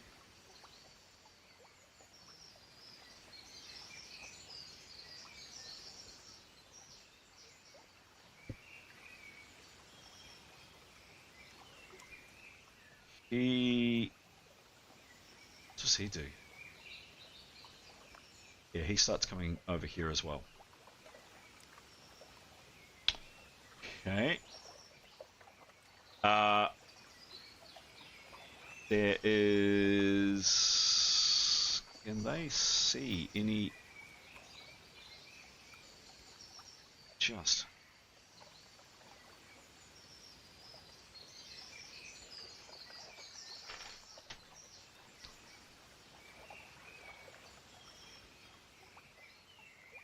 Oh, that's a long shot. Does he do it? Yeah, he does.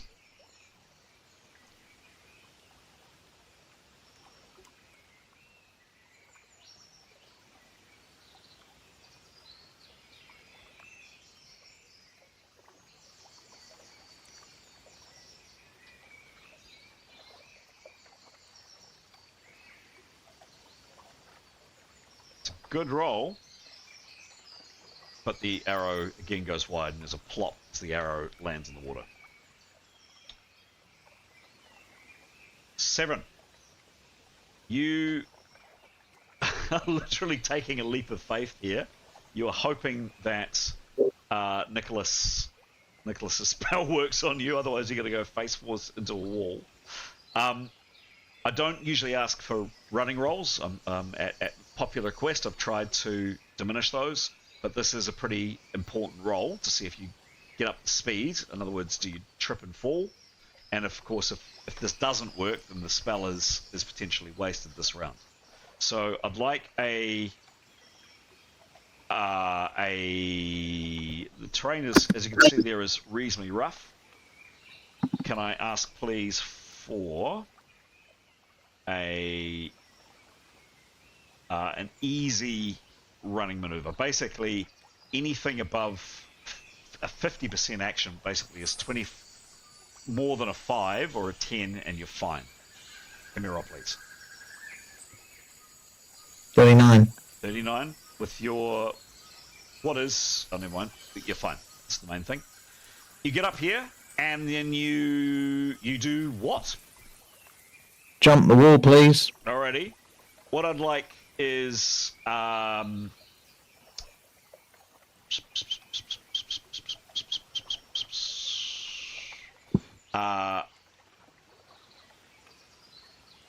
you're doing a normal jump over a small. In Severin's mind, he's leaping, he's jumping 4 or 5 foot. That 4 or 5 foot actually is being translated into 20 foot. So I'm going to say jumping 4 or 5 foot for Severin is a it's a light maneuver. So give me a roll, please. For it's an all or nothing roll. Give me an all or nothing roll on a light maneuver. This is modified by your moving and armor skill. Actually, sorry, it's an easy maneuver. It is an easy maneuver. It's only a short distance. Oh, this game fucking kills me. 5. Okay, roll again, please. Roll down.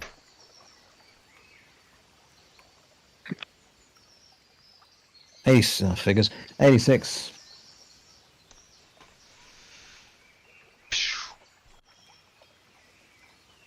That is a fail to act. Severin, you stub your toe, or you move forward, or something happens as you go up to make, just to give you a sense here, to give you a percentage chance to... Oh, hang on. No, I'm wrong. I read the chart incorrectly.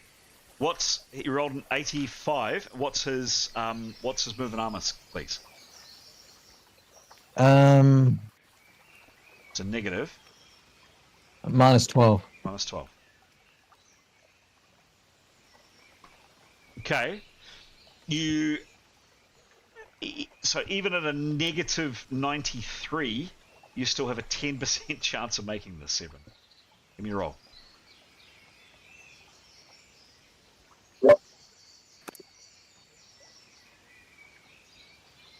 $71. I'm sorry. You get to the wall and you just freeze. I'm not going to say you fall over or anything. It just doesn't happen. You trip over your feet and you just pause.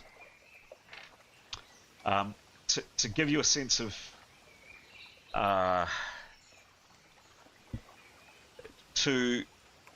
if you'd rolled between a 0 and a negative 25, that would have been a 50% chance of you for doing it. If you'd rolled a 1 to 20, that would have been a 60%, a 21 to 40, a 70, a 41 to 55, an 80%, and a 66 or above would have been 100%. Bad luck, I'm sorry.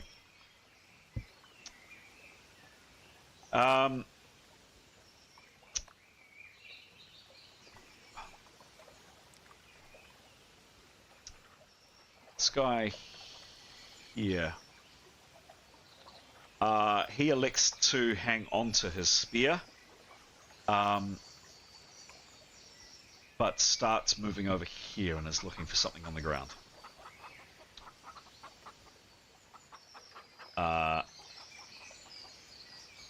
And that is the end of the round.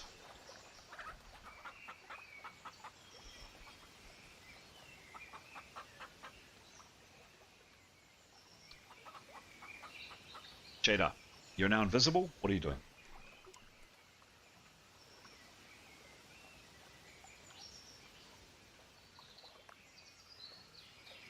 Can you show me where I am in relation to those people we can see on the screen right now? If you just go back, zoom out a little bit. Yep. Oh, You're here. I'm way over there in the middle of the bushes.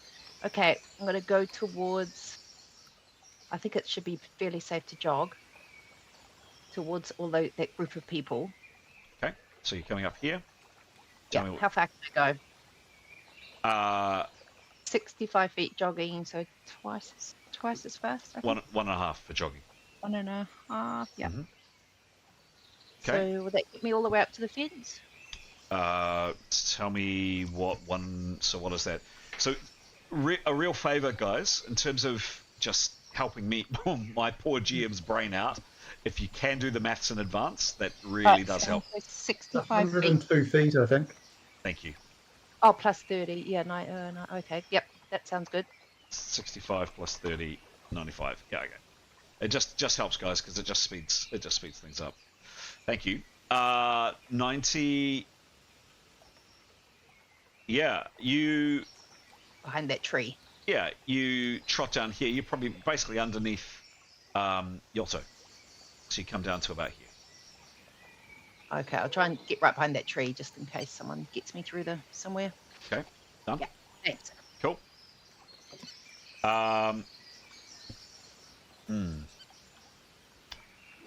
Realizing that she's a target moving up here. Okay.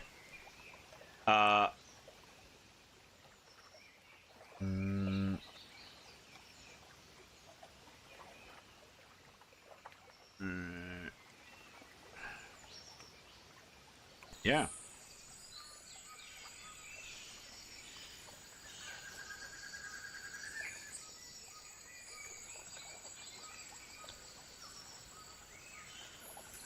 The archers start up again. Ooh, with a good roll on a tribesman that's out in the open over here. It's a hell of a long way away.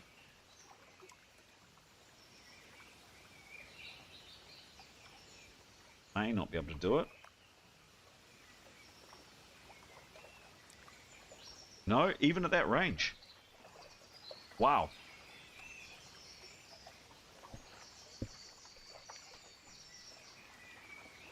Oh! That is a heck of a shot at 170 foot.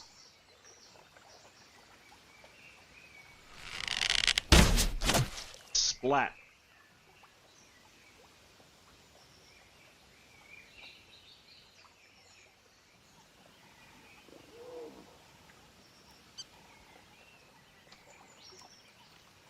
And there is a scream. And this guy over here goes down.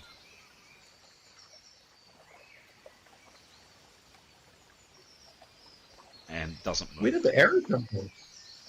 You don't know. Well, you're not there, but Yotto is completely and utterly unaware of this. Sorry, what did you say? Just cut out. Yotto's what? Yotto, your turn. Okay, so Chris, I take it that without needing to do a perception roll, well, can I just check from a technical perspective? The dude who got hit with a stun bolt will be stunned and has 3 arrows in him. That presumably is going to make anything he does considerably harder.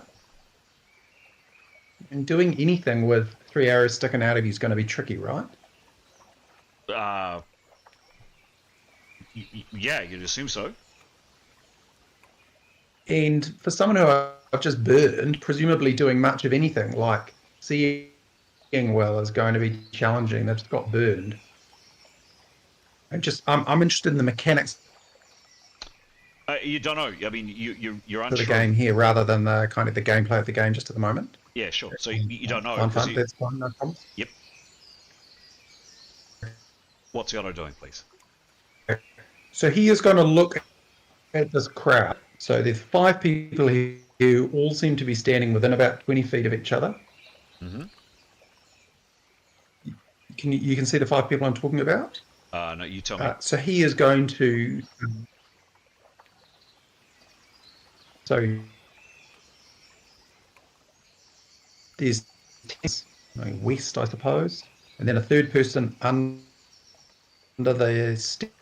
So you're cutting out a bit, Giles. Could you? I don't know. A fourth person at the edge of the steps, and a Giles. fifth person. Giles, stop, please.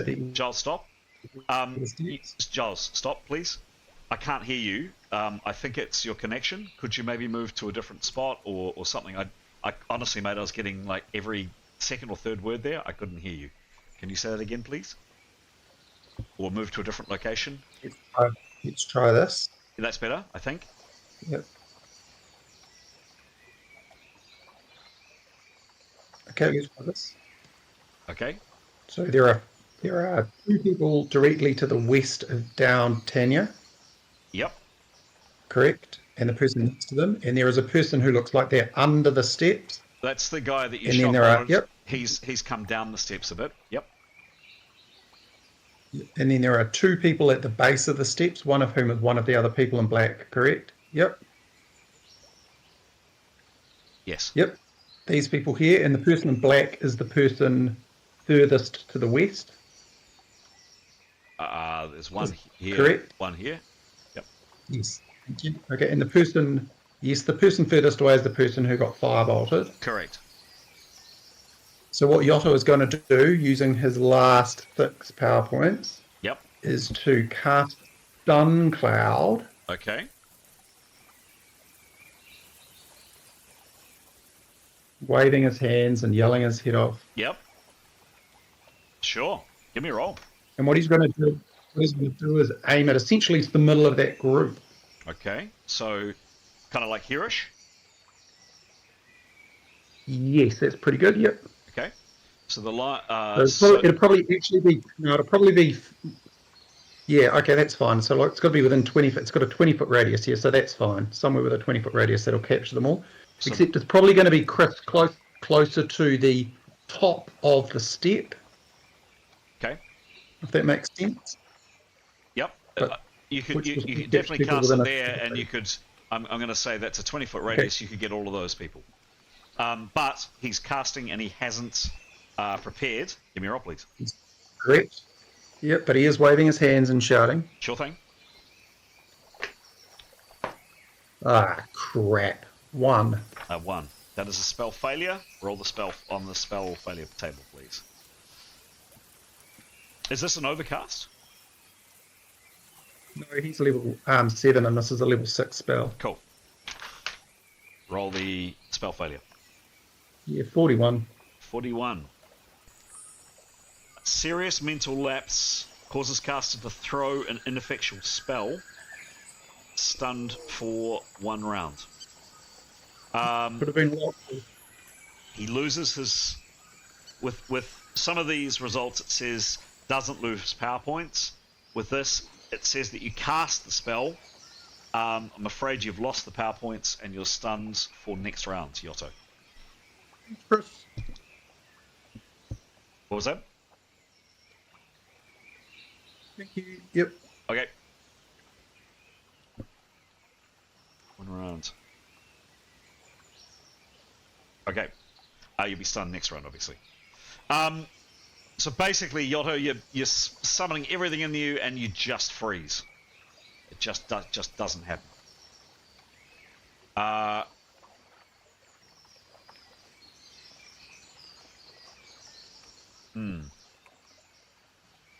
The guy that threw a spear at you draws a sword, and where does he go? Probably heads over towards Tanya's body.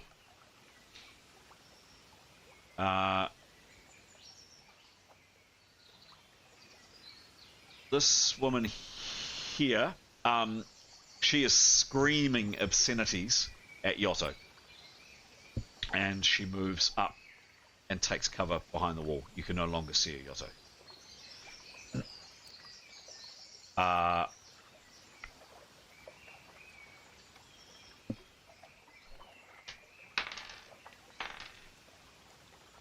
This guy here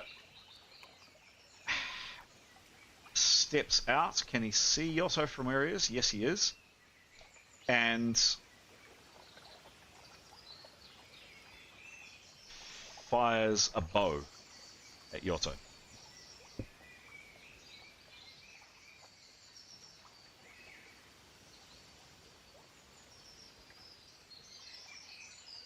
There'll be a flank attack on Yotto.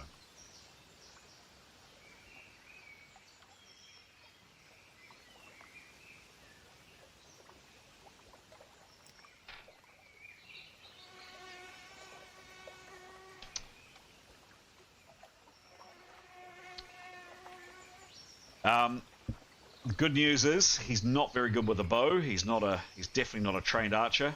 Oops. Well, it would help if I used the right attack table, but even with the right attack table,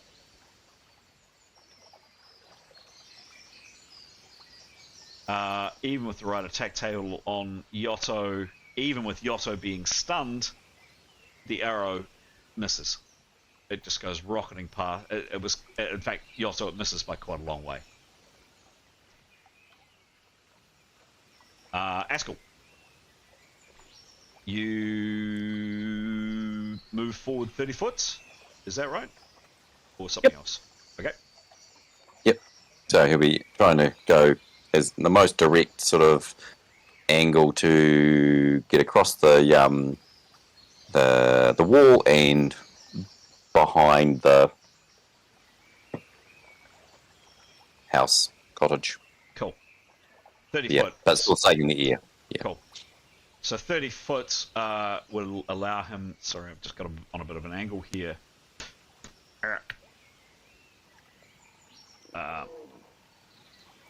Gets him about... He's just cleared the wall. Mm-hmm. Gets him pretty much exact... Not pretty much. Gets him exactly there. He's over. Cool. That's your entire action. Okay.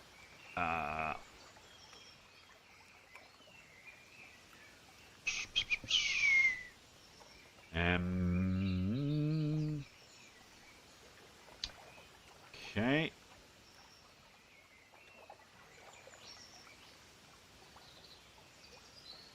Oh.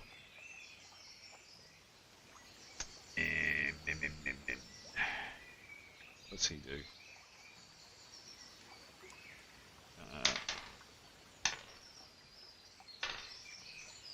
This guy shouts a cry of alarm and runs in Askel's direction.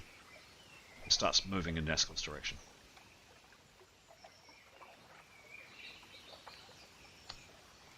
Severin. Has Nicholas gone yet this round? Nope. No. No. Then he will delay his action until after Nicholas's. Okay, done. Assuming that he's going to jump again. Okay.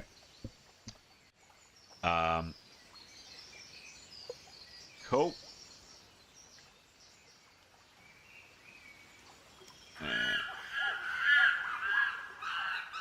All right.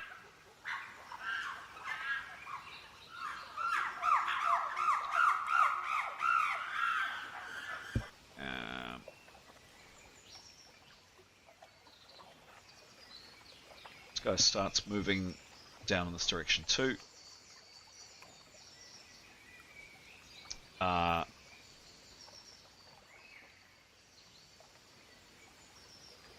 And Nicholas, you were the very lucky last. What do you do? Lucky indeed. He will say to Severin, casting begin, and good luck casting. Cool. Give me a roll, please. He will. What's the range of the spell, please, Nicholas? 100 foot. Cool, thank you. He will do the thing he can do. Just a play. Cool. And shout? No, because he's mental. Yes, two. It's two. Yep. Give me a roll. It's a 10.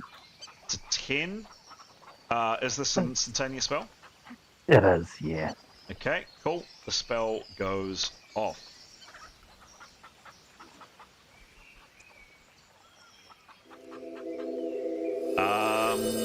It's 10% action. Severin, you had waited until Nicholas had given you the nod. He's given you the nods.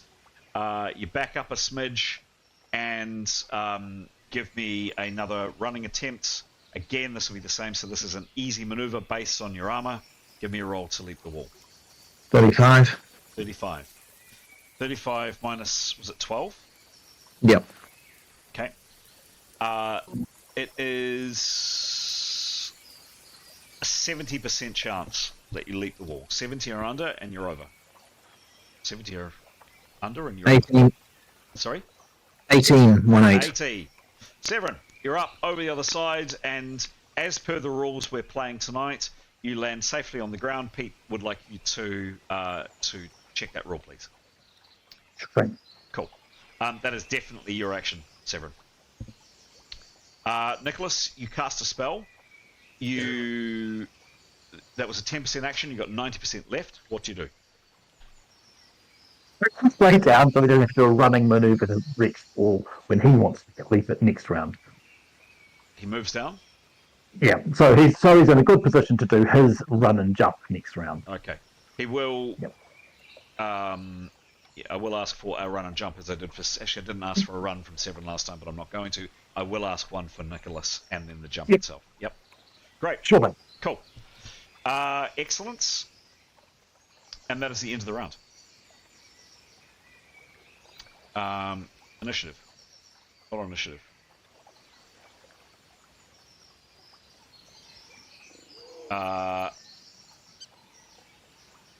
Sky. And what does she do?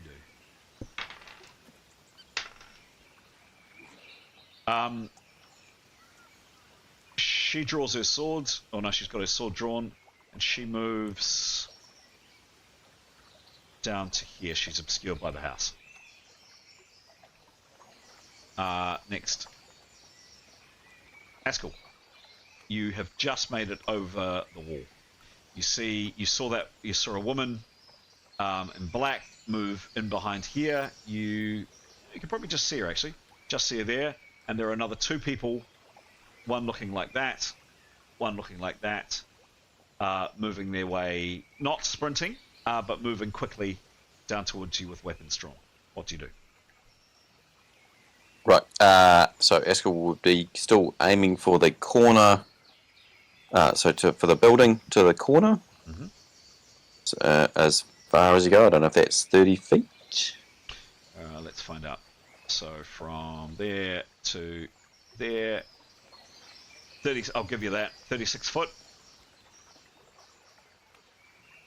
So basically, sort of aiming to the back corner. Yep. Yeah, back corner of the building, but not landing.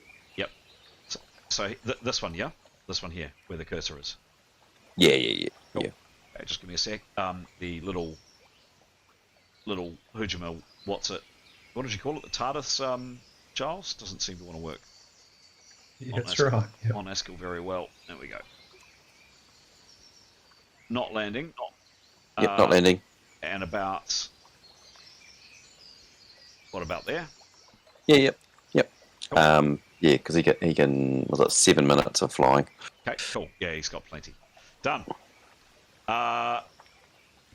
Jada, you've moved down to the tree. You may or may not have heard a muttered curse from Yotto, almost directly above you, or not. I'm not sure. What do you do, please, Jada? Prepare, please. Prepare. Done. Now you guys up on the hill. What can they see? Not a lot. No other targets. Yotto, you are stunned this round. The effects of being stunned, Yotto, are... For this number of rounds, the target may not attack. They may only parry with half their offensive bonus. The only other action allowed is movement and maneuver, both modified by -50. So you could move 50% if you wished. That's probably about all your action. Just ask a question, Chris. Mm-hmm. So one of Yotto's skills is adrenal strength. Yep. My understanding is to use adrenal strength, he needs to kind of have informed you he's going to do it the round before, like this round, to use it next round. Correct. But I don't need to actually do anything. I just need to tell you I'm going to use it. I think there's a preparation time for... is there a preparation time for adrenal moves? So you can choose to however long you want to prepare, and that gives you an extra +10, right, for every round. I'm not sure after. Certainly, I think it's much like spells, but minimum of 1 round prep. Yeah. And for that round of preparation, you get 20% extra. So you can only move at 20% for that round. And then you get +10 for every round of preparation. And then, you make the... I think, that's +10 to your roll, of course. And then you get double the hit points if you score a hit. Cool. Lovely. That's for strength. Yotto's got a different... he's got adrenal strength. That's what he's got. Okay, cool. That skill, yes. It's the same skill Graham has. Cool. So what do you do? You hit it, Graham. Yep, you do. Cool. What do you do this round? So he's going to draw his Warhammer out and prepare his adrenal strength. No, so the only thing you can do when you're stunned is move. Okay, in which case he will... That's why I asked. Well, he will retreat as far as he can to make himself less of a target. Okay, so... But hang on, he gets to fly how fast? 75 feet. Hang on just 1 second, Chris. Yeah, he's got to be within 75 feet so he can land. So the retreat to make himself less of a target will be to lower himself, to abut himself as close to below the wall as he can. Do you see what I mean? Yeah, I wish I could measure distances up and down. I can't, so I'm going to say, for argument's sake, with his minimal move, he can move... Whoops, he can move down... Something like that's good, yeah, whatever it is. Yep, okay. Yeah, it narrows an angle. for pretty much any thrown anything, I think. Yep, thanks, that'll do. Cool. All right.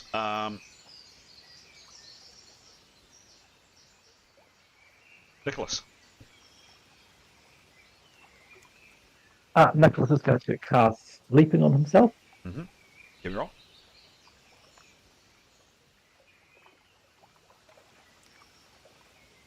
Ooh, 7. 7. You're lucky. The spell does go off. It's a 10% action. As with Severin, can I please have 2 easy maneuvers? Sure thing. These are based on your agility because he doesn't wear armor. Yep. 82. 82. The running is fine, so the very short distance he needs to get a bit of a run up. And then the roll to leap. Give me a roll, please. 87. 87. Nice. 87. What's his agility? 12. Plus 14. 14. Cool. I mean, that was 100%. Nice. Nice. Nice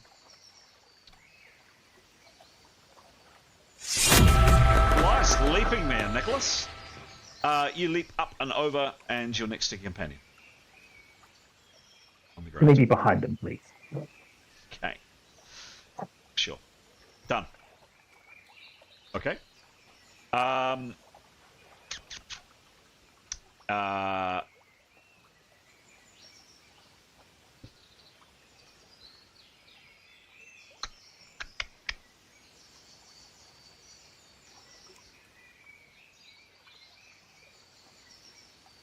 Oh, yep. Okay.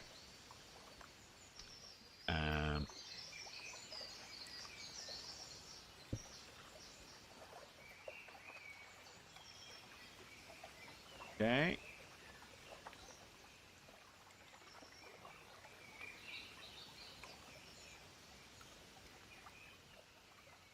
This chap here is looking around for another target. Can just make out a bit of Yotto, but Yotto, you've got something like easily plus 60 on hard cover, because there's a bit of wood in between you and him. But he does take another shot at you. So mean. Why can't we all be friends? Didn't you just shock bolt somebody with no warning? Minor technicality. Why can't we just be friends? Now you do, as I say, you get massive hard cover. I'm going to say 60. Yep. Boom. Even with a half decent roll, the arrow just thwacks into this bit of wood where Yotto would be. It's a miss. And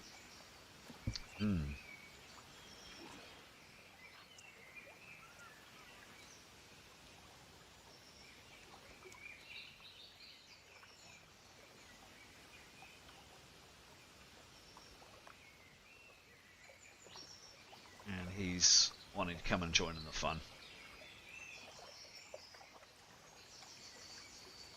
All right.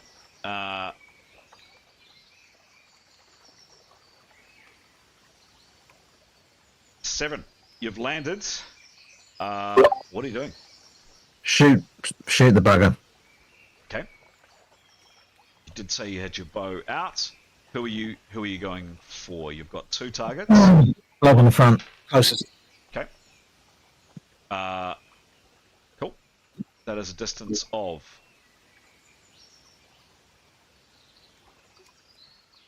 86 foot. Just give me 1 second to set it up. It was that guy. Hang on. That guy there. And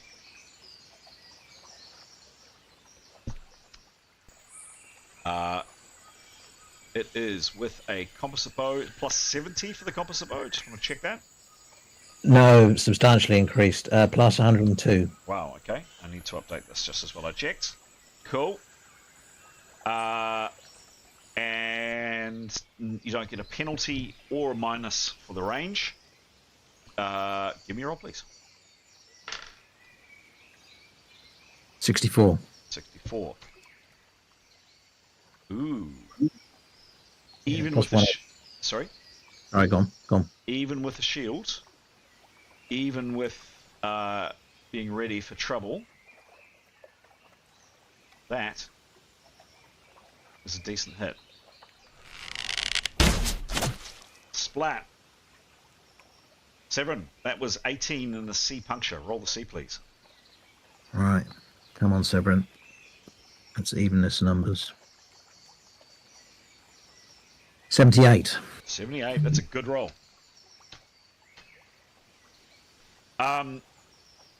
There's a scream. This guy put his shield up, but he didn't put it up high enough. And your arrow finds his shield arm. He screams in pain, and you think you've hurt him pretty bad. No additional hits. That was a good shot. Cool. Thank you. Okay.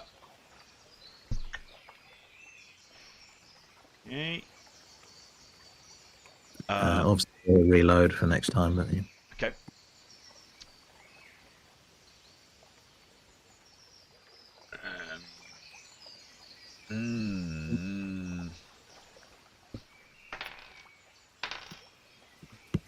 Okay.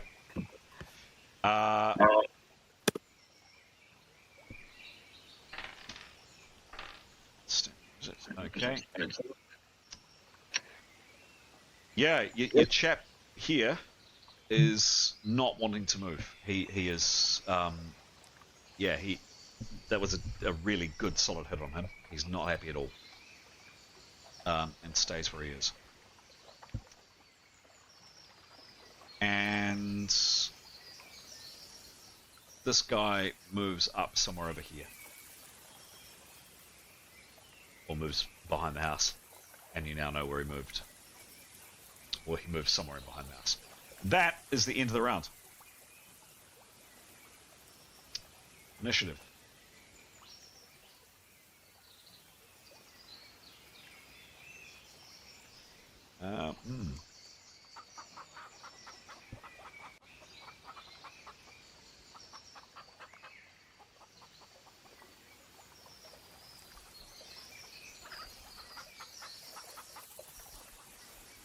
Okay.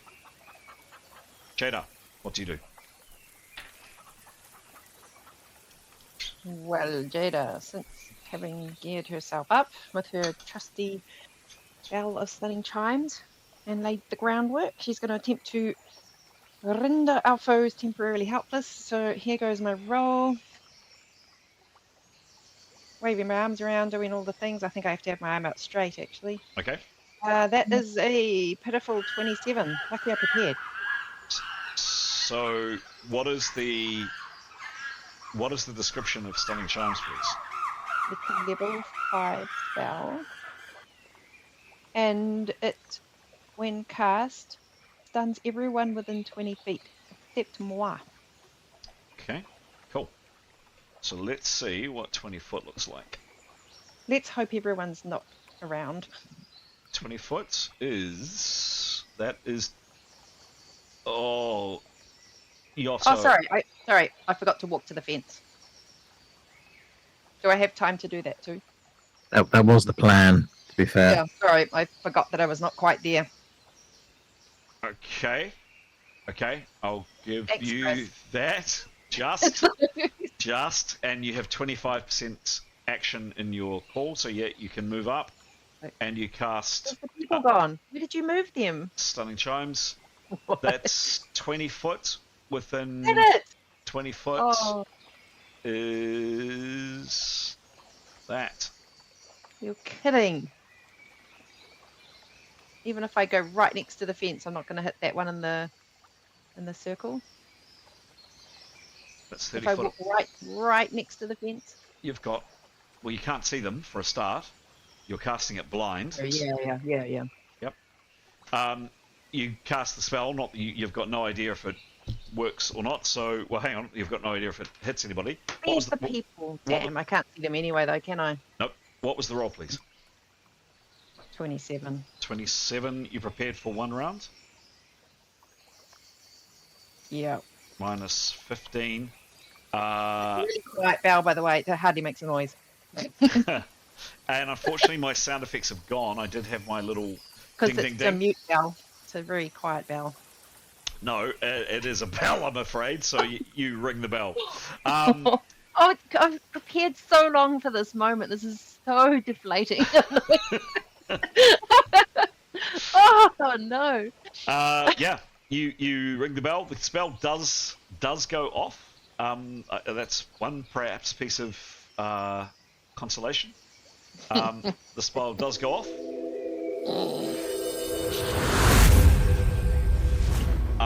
And there's this nice little ringing noise from around here. Okay. Next up is Yotto. You were stunned last round. You moved down a little bit. What are you doing now, please? Okay, so I mean, not this time, but next round he'll wanting to be used as adrenal strength. Now he can fly up to 75 feet, can't he? The adrenal strength, help me please, Graham or Pete. 20%. Yes, it is a 20% action to prepare. Thank you. That's what I wanted to know. So whatever 75 feet minus 20% is. 25. Okay, that's fine. 15, so it's 60 feet he can move. Cool, great. I love it when players give me the distance. Thank you. You pan out a little bit so I can see where he wants to go. Yep. What he can see is, from his perspective, he can see that. Yep. And he won't know. He'll know his colleagues are in, or at least he hope he will, but he won't be able to see any of the stuff that's happening over there, will he? Nope. So he's going to essentially fly 60 feet towards the roof of this little housey thing he can see, which is just to his, so his north, correct, thank you. So he'll be flying in that direction, correct. 60 Ooh. foot is there. So except, okay, you want to come essentially due south, Chris. Move that about 60 degrees due south. He's not going to want to end up directly over the top of people. That's just insane. Well, he doesn't know they're there. He doesn't know they're there. He does. He's been way higher. So he'll be flying essentially along the edge of the wall to continue to give him this protection. And then we'll pop over it to hide behind this building next round. Do you see what I mean? Well, he can move a maximum of 60 foot. Yep. So move him 60 feet south. Well, you keep changing. Along the wall to Yotto's left. Yep. So, down that way. And so he's going to be flying about at the level of the wall. So he's basically invisible to the people who are behind him. Yep. Yep. And you just tell me where he is. Yeah, but that's about right. If he can go that far, and if he will, and if he can't go quite as far, he won't go quite as far. Cool. Okay. That's where he moves to. All right. Next up.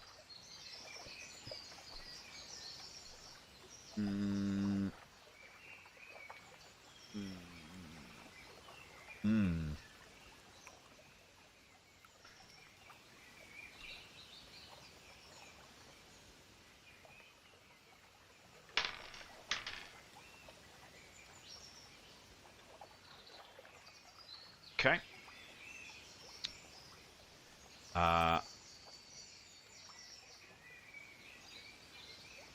No more archery from up on the hill.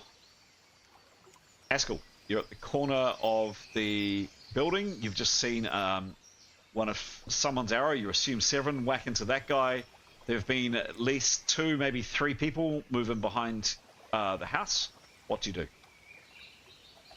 Haskell's just going to do a holding action. Okay, but we know. So he can't see where the others have gone. Yep. So he doesn't want to move, but he wants to just hold to see where they appear. Does that make sense? Yep. So remember, with an opportunity action, that's not a holding action, opportunity action. You need to tell me what his trigger is if he's going to do something later this round. Oh, right. Okay.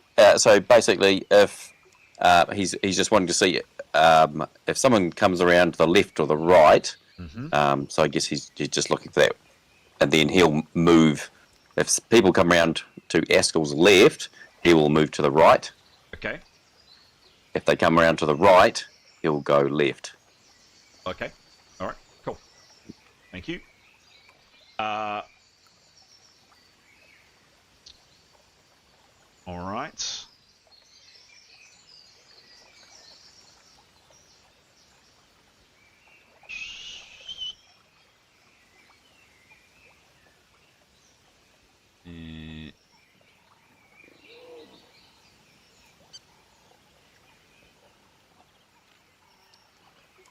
Oh.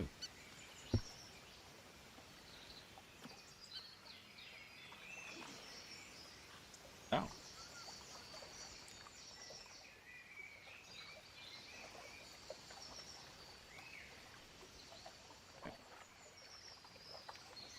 That's better. Okay.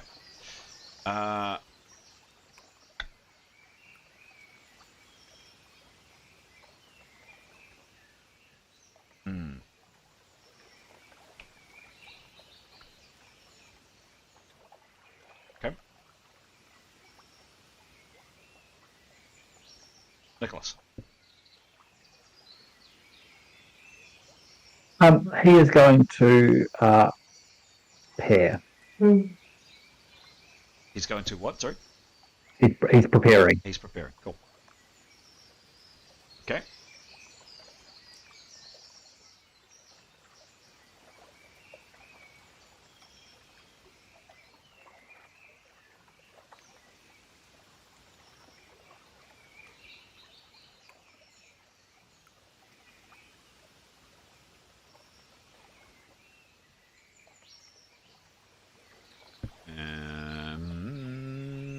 Okay.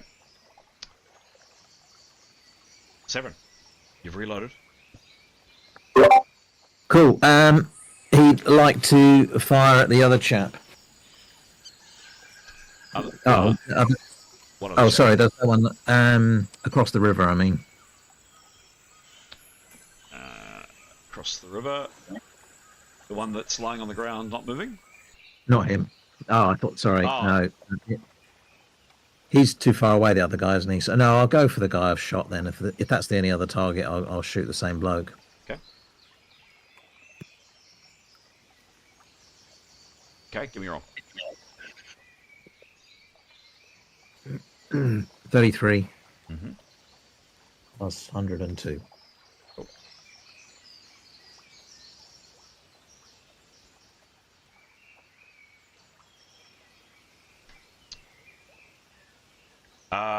Not as dramatic this time, but still a pretty decent 15 and a B puncture. Roll the B. Okay.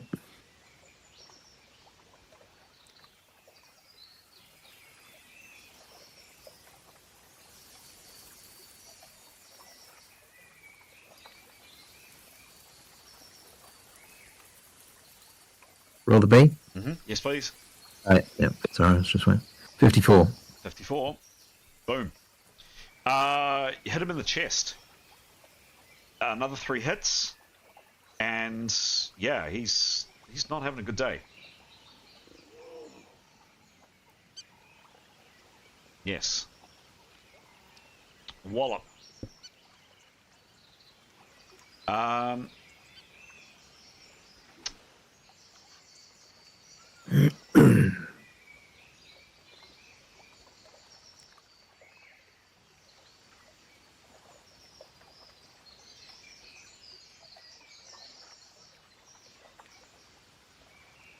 Okay.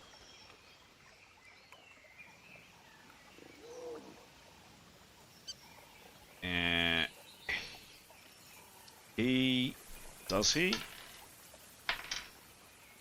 Yeah, he staggers out of Severin's field of fire.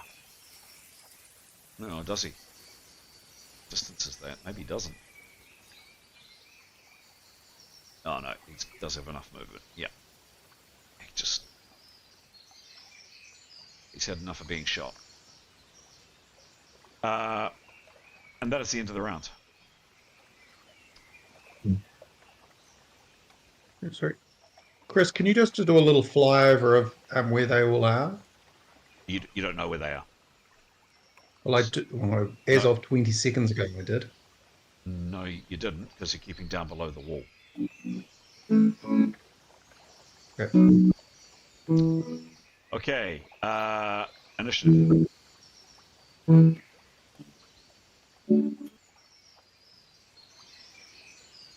Okay, ready to go. And we're getting some guitar. Oh, sorry, thought I was muted. Ready. Jada, you cast your stunning chimes. What are you doing? Yeah, I can probably hear that no one's sounding like they got stunned. So I'll just move along the fence to the left towards that gate. Okay. And try again. I'll just do an instant one. Okay. So how far are you moving? Oh gosh, how far is that to the gate? Sure. From here to the Far. gate is 30 foot. Can I still cast after moving that far? So that again, this is what I'm really keen for players to tell me. Yeah. So Not quite. you can move 25% Which is a... and cast. Is there a limit on how many times you can cast stunning chimes in a day? Well, I only have what I said. That's all I know about it, just the level 5 and the radius. I don't know anything out. I don't know what that stunning spell it actually is. Unless someone's got it in a book somewhere. I haven't seen it.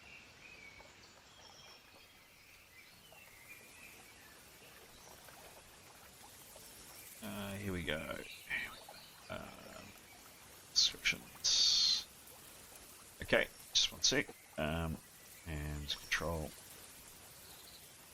Chimes, yeah.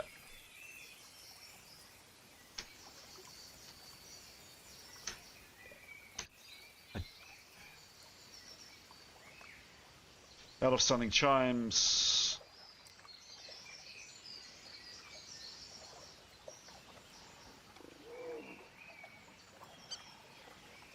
Interesting. Okay. Plain silver bell, 6-inch high when rung, attacks everybody but the holder.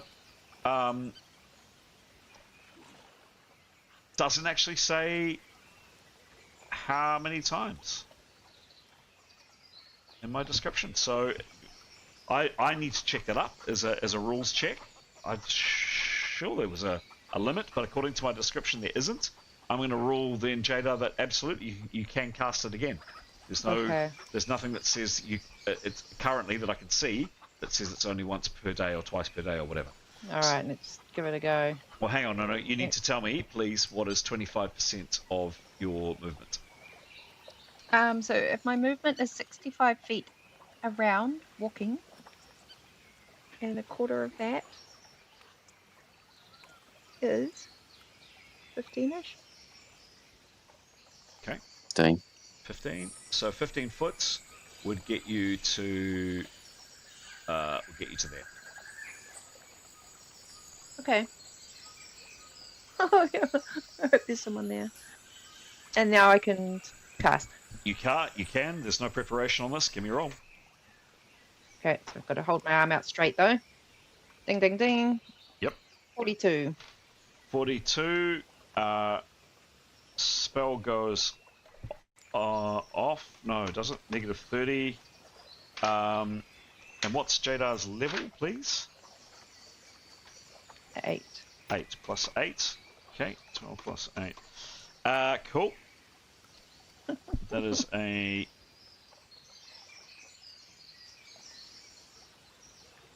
plus 45 plus 50. All right. 20 foot.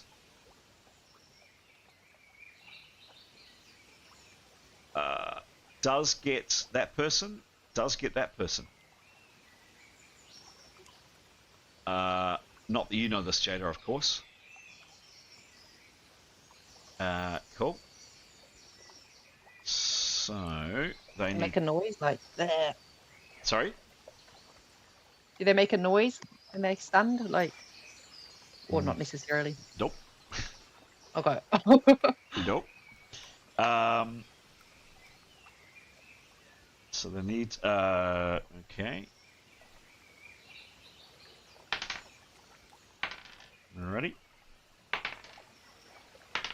Alrighty. Okay. Okay, you cast a spell. It does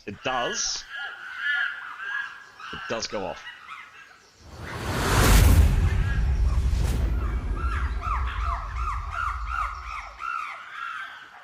What happens on the other side of the wall? You don't know. Who is next? What is she doing?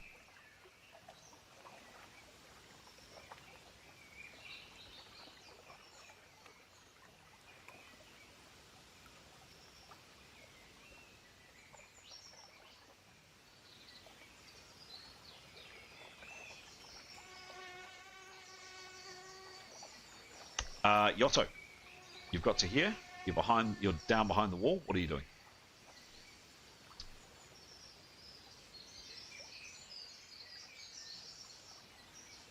I apologise for so many technical questions all at the same time. Presumably, I can move, decide, move. Yep. Well, no, I'd ask for a perception roll. Yeah, no, that. So you can't at the moment. You were specifically keeping down, so you didn't want to be shot. So you. Yep. So what does he do?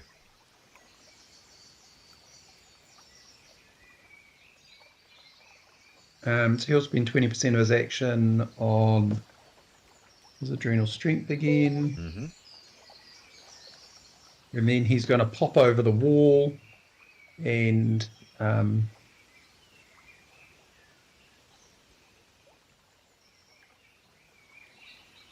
do a glancing perception. Mm-hmm. And what he's glancing for is looking for a target to hit. Okay. Okay, so I think the movement is literally going to be like 5 feet or something, isn't it? yeah. Up. And over? Or just up? Yep, and over, and over. And over, yep, cool. And a perception roll, please. Oh, yeah, sorry, I forgot about that. 76. 76, cool. And what is his perception? 48.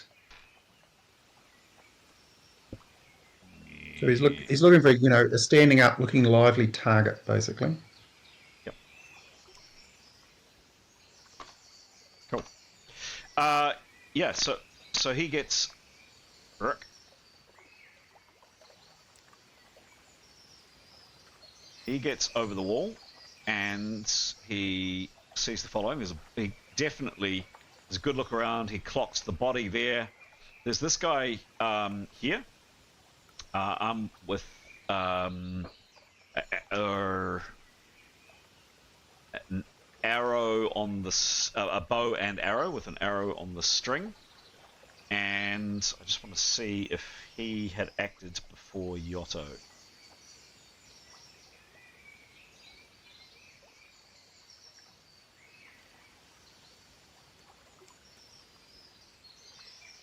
No. So you're lucky, Yotto. You immediately see this guy who'd shot at you before. He's got an arrow on the string, ready to fire, but he hasn't acted yet, or at least he hasn't taken a shot at you yet. The glance around tells you that the guy that you shock bolted is kind of still not in great shape, halfway slumped down the ladder. You catch a glimpse of someone here, and there are some other people over here, but that's about it. Your main. And this guy directly. Yep. Sorry. The guy directly in front of me is going to be like 20 feet away. Is that about right? No, a bit more than that. Not much more than that. 28 foot away. Call it that. I've used 30% of my action so far, plus whatever you're going to give me is the 5 foot I move to pop up and over. Nothing for a 5 foot up and over. Okay. So he's got 70% of his action left. To draw his Warhammer is a 20% action, is that correct? Correct. And in the 50% he's got less, the best he's going to do is place himself in front of him. He's going to have no action left to attack, is he? Correct. In which case he's going to pop back. Hang on. He can move 75 foot around? Correct. So help me roughly with the maths if he's... So So it's going to be about 35 or 40% of the movement to essentially place himself directly in front of him. Yep. And he's used 30%, that's 70%, that only leaves 30% left. Yes. So you would not be able to. I would say you'd not be able to attack him this round, but you could use that remainder amount to parry. Now, this is the thing I haven't quite got my head around. Then again, he's using a missile weapon, so you can't parry a missile weapon. Oh, I just lost you, Chris. I heard he's using a missile weapon, and then you disappeared. You can't parry a missile weapon. But presumably he can't fire. Oh, he can fire an arrow from point blank range, actually. Yeah. Okay. So what Yotto will do is draw his warhammer. The first thing he will do is pop back over the wall, so he's completely hidden. Okay. And then he will draw his warhammer. Graham, I don't know if you were listening, but he can't prepare his adrenal strength twice, can he? He can only do it once per round. He can hold if he's only acting if he's acted more than 20% this round, it's gone. If he's acted, yeah. He's already prepared his adrenal strength for this round too, so he's done it twice. Yeah, but if he's not used it this round, and he's acted more than 20%, then he's lost it. Oh, I thought that's what you said, was he could prepare, and then every round he could continue to prepare. Well, but you've moved. You can only act 20% in the preparation rounds. You see what I mean? Okay, that's fine. Yeah, he'll pop back behind the wall and hide, Chris. Come over to us, and you'll find it easy, I reckon. Yeah. Okay. Does he draw his warhammer? Is that right? He has warhammer. Okay. Cool. Haskell.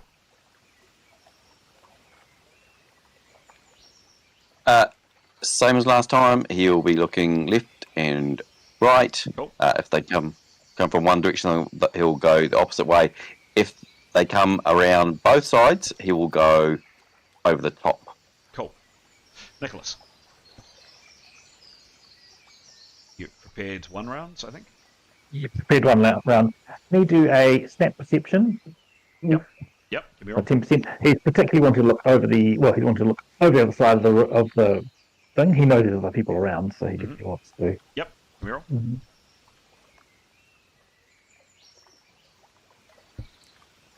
71. 71. And your bonus, please? 39. Yep. No, that's definitely enough. Yeah. So we'll have this is Nicholas Can. So, bang, bang. Yeah. So he sees there's a body here. Yep. He does catch a glimpse of quite a bit of movement inside this house. And he sees this guy who is a soldier with a spear moving around between the hay bales. He'll pass that information on to Severin. Okay. And there is someone else standing way down here as well. That was 10% of his action. What do you do with the remainder? He will prepare. Okay. Next.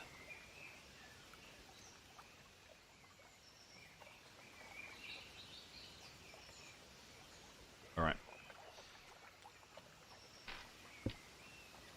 And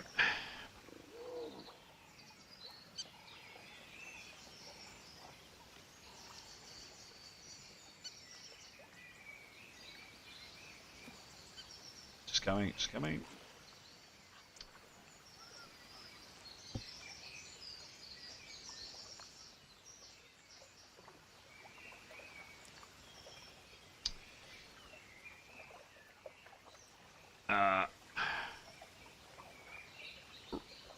Running at pace from around here is this woman here. She's 50 foot away. And she rushes and attacks Severin. Doesn't trip and fall as she runs.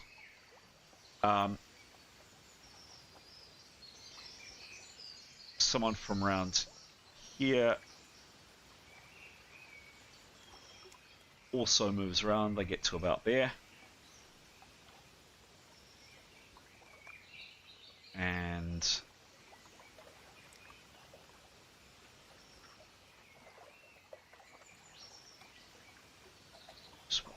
why did I tip them? It's done by accident. And another person comes round the corner and moves up with a two-handed sword to wallop Severin. And they run and attack this round. Askell, your declaration of action was if they came round both sides that you were going to move. Where do you... What do you do? Your intention was to move.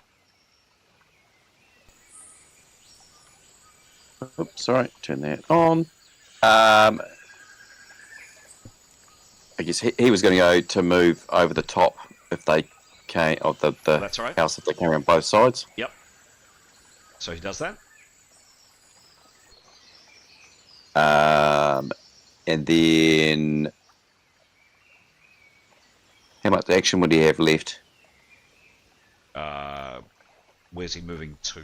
I need a bit more description. Just over the top of the ridge line, So basically. About there. Yeah. Okay. That was a very short distance. He can only move 30 foot though. It's about 18 foot, so he's got, call it half, 50% left. 50%. Is that? Sorry, I don't have the sheet up in front of me. Enough to draw a weapon? Yes. Yep, he'll draw his weapon. His cutlass. Okay, done. And that's him. All right, Severin. As people move out, they'll have a negative because they've moved and attacked, but they are coming in to attack you this round. First off, it was this woman here, and she moves and swings at you.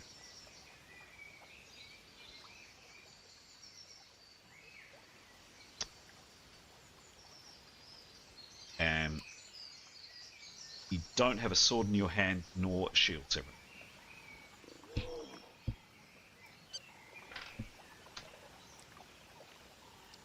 She rolls poorly, and with her long swords, is it her long sword? It is her long sword. She rolls poorly, very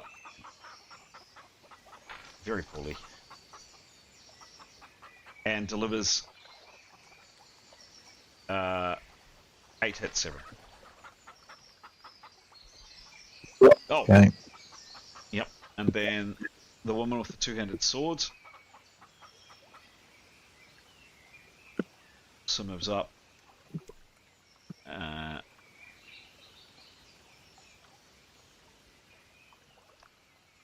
attacks. She does have a heavy minus because she is moving and attacking, of course.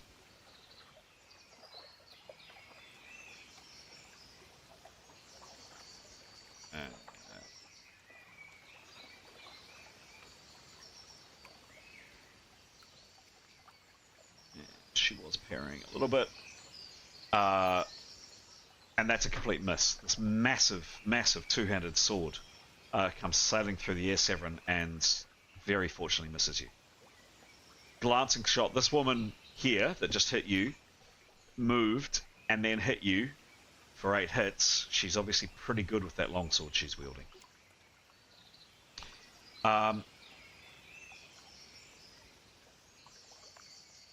Next up is Severin. Severin, you have a bow and arrow in your hand. So, if I drop my bow, I can draw my weapon, and can I parry with the remainder? And can I parry against 2 people, or You can, but I'll give you a GM freebie. Both these people have moved and attacked. They can't attack this round. then? Oh, this round coming. They have moved and attacked you right now. Yes. You can draw your weapon. You don't have Yeah. your shield, obviously. You can draw your weapon, and you can attack because they have attacked you. You are in no need to parry. That's very kind of me to say that. I see. Not for the next round or anything. I can declare that next round. Well, Next round, Yeah. you have to, yes. And Yeah. you should. And I could. Yep. Am I able to get it? Am I able to get at my shield this round? To draw a weapon is a 20% action. To drop your bow and arrow is a 0 action. You do that for free. To draw a weapon is 20%. I'm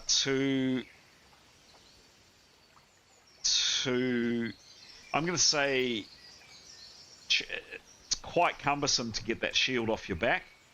I'm going to say that's a 50% action. So you could draw your weapon and you could shrug your shield off your shoulder and into your hands, but you won't be able to do any more than that this round.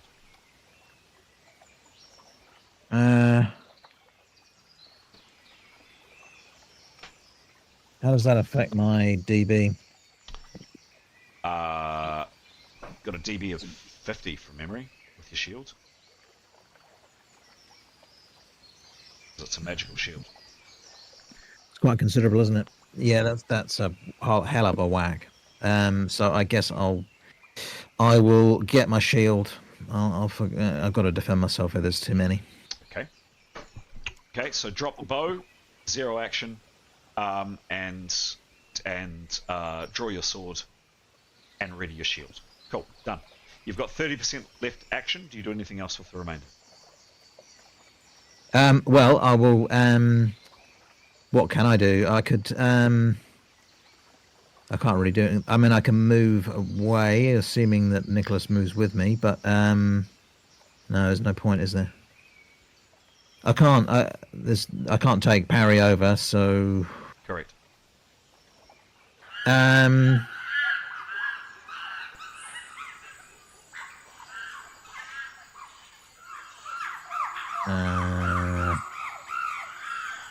Yeah, I don't know. No, I'll just. There's nothing I can do really. Okay. I guess I could move.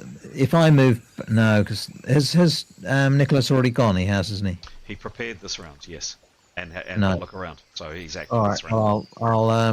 I'll stay where I am then. Okay. Okay. That is the end of the round. It is 10:06, guys. I'm happy to play on for another half an hour. I can also call it there. What do people want to do? Yeah, no, I'm pretty keen for bed. Okay. Yeah, sorry. Yeah, should be good. Takes me too long to come down otherwise. All right. Well, we made it, guys. We're all still alive. No. This is round 13. 13, I was about to say. How many rounds have it been? Taenya. Oh no! Taenya, 13, unlucky for some. Taenya, I'm very sorry, but that is one of your life levels gone. Yeah, no figures. Okay. There we go, Well, guys. Mm. We will leave it there. Cool. Sophocles was Hmm. picking. Yeah, there's a lot of stuff going on tonight, but I think Yotto was very brave being up in the sky, being fired at and things, and it's bad luck on that stun cloud. That would have been awesome. Roll of the dice. Rating it was. I didn't get to fear him to death either, or her to death, which upset me. Yeah, it's some rubbish luck. We had such good plans. Foiled. Always say at work, all good plans last until the first shot's fired. Chris, can I ask you a question?